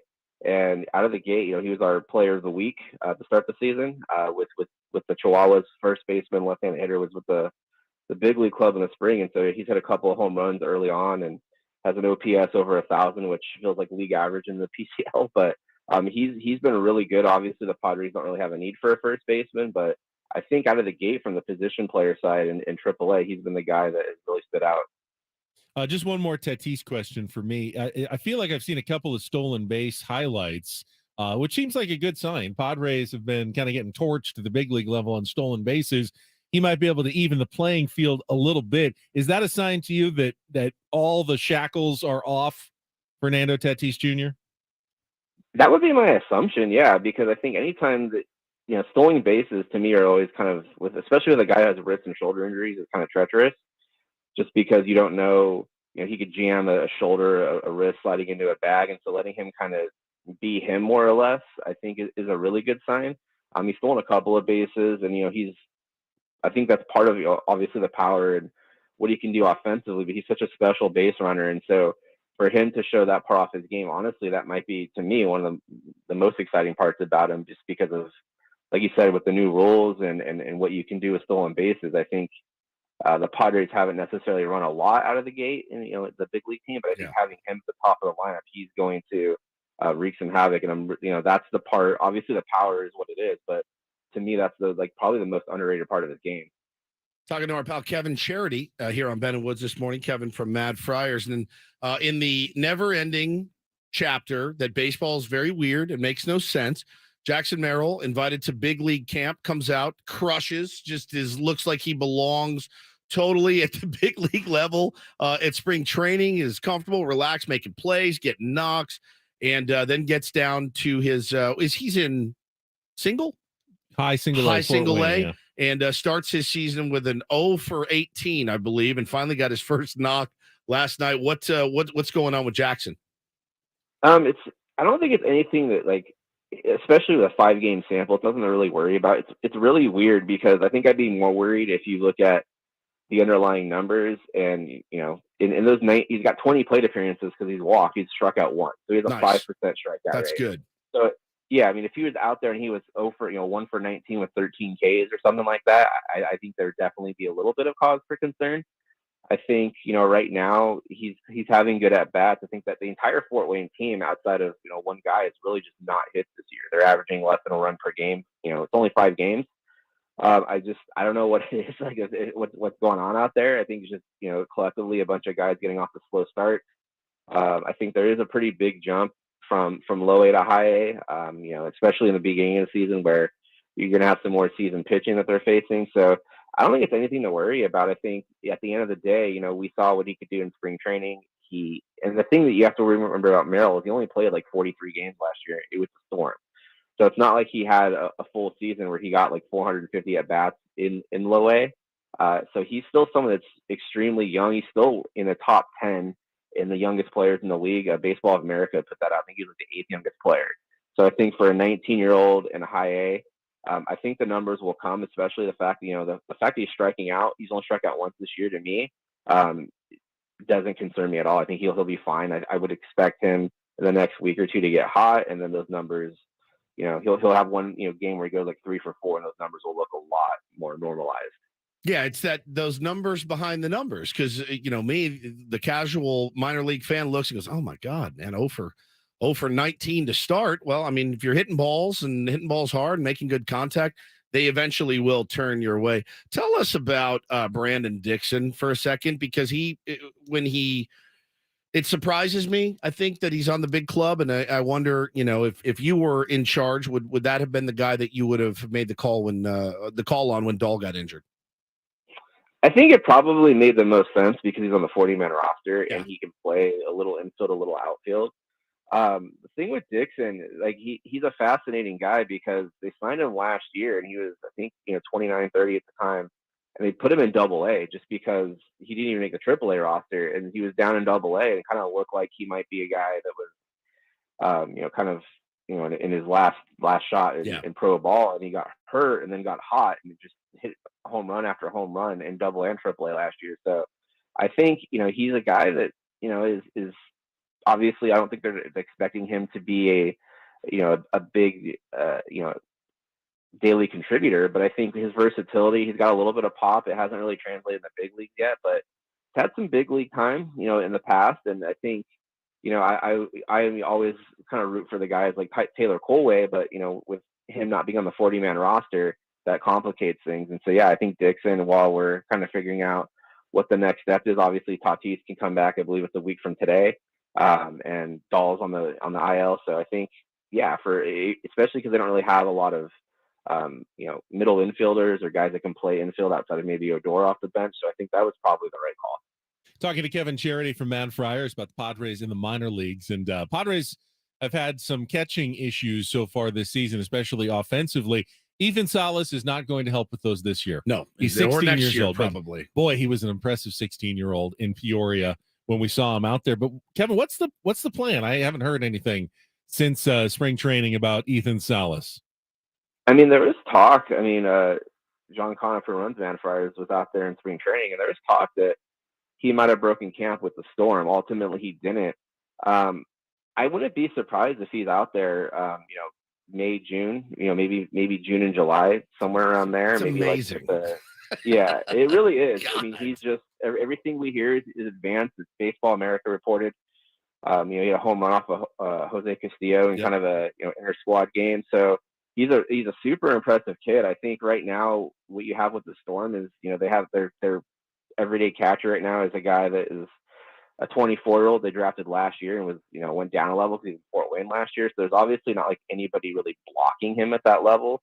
I think, when I would say at the latest around the draft, when guys start to move around and maybe guys are getting promoted, But I definitely, I kind of thought, like, when they signed him, even with the things we all hear, and things we hear from the organization, that he would have been someone that maybe makes the Storm at the end of the season, for a handful of games and plays most of the year in the Arizona League. But I definitely think he will play prominently for the Storm at some point this season, which is incredible because, he's 16, but everything that you hear about him is amazing. And, I always kind of tread lightly with a lot of the international guys because you just don't know how a 16-year-old kid is going to develop. It would be like, in high school, with the draft, if the Padres were drafting high school sophomores, every year. Yeah. So you just never know what you're going to get. But by all accounts, he's the real deal. And I'm hoping he gets to Lake Elsinore because I really want to see him.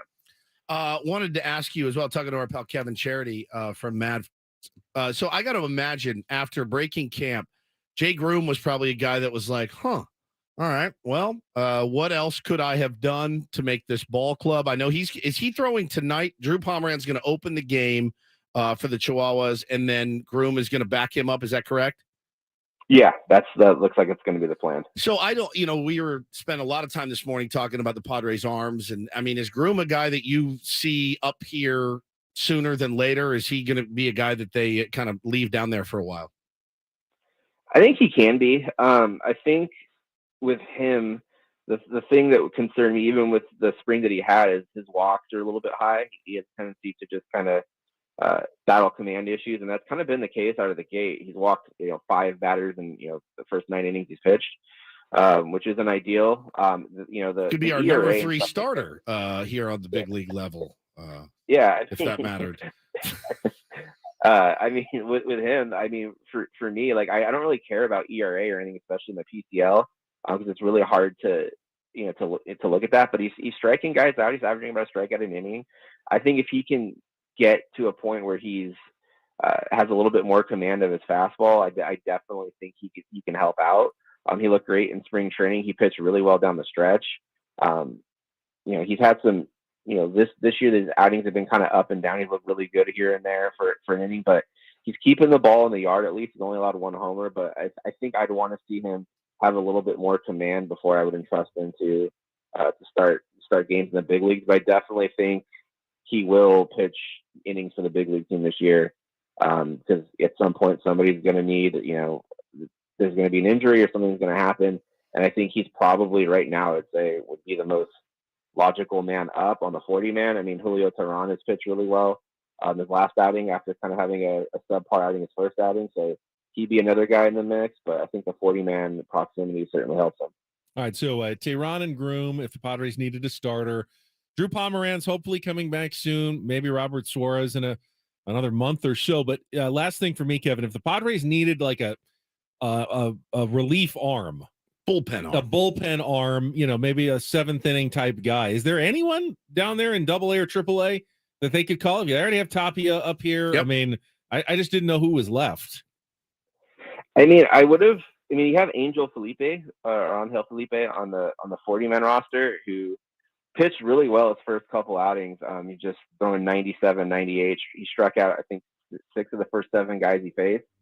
He had a really bad outing the other night where he allowed like 5 earned runs and like 2/3 of an inning, just completely ruined his ERA. His ERAs are 15, but he looked really good out of the gate. The other guy that kind of intrigued me a lot is Moises Lugo, who's also in AAA, who was with the Padres in spring training. Yep, look good. Hard throwing righty. He developed as a starter, and then the last couple of years, starting last year, they moved into the bullpen. He looked really good out of the gate.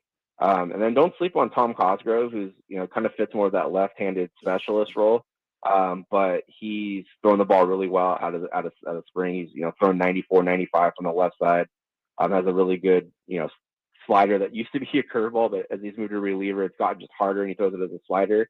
Those are the most logical guys to me. And then if you wanted to go for like a deep cut, there's a guy they signed actually as a minor league free agent, and is with the AA roster right now. But a guy named Nick Hernandez they signed from. He was with the Astros. I was a guy that was in their system for 6 years, but he's struck out 8 guys in his first 3 innings down there. And so small sample size, but he had really good numbers in AAA last year.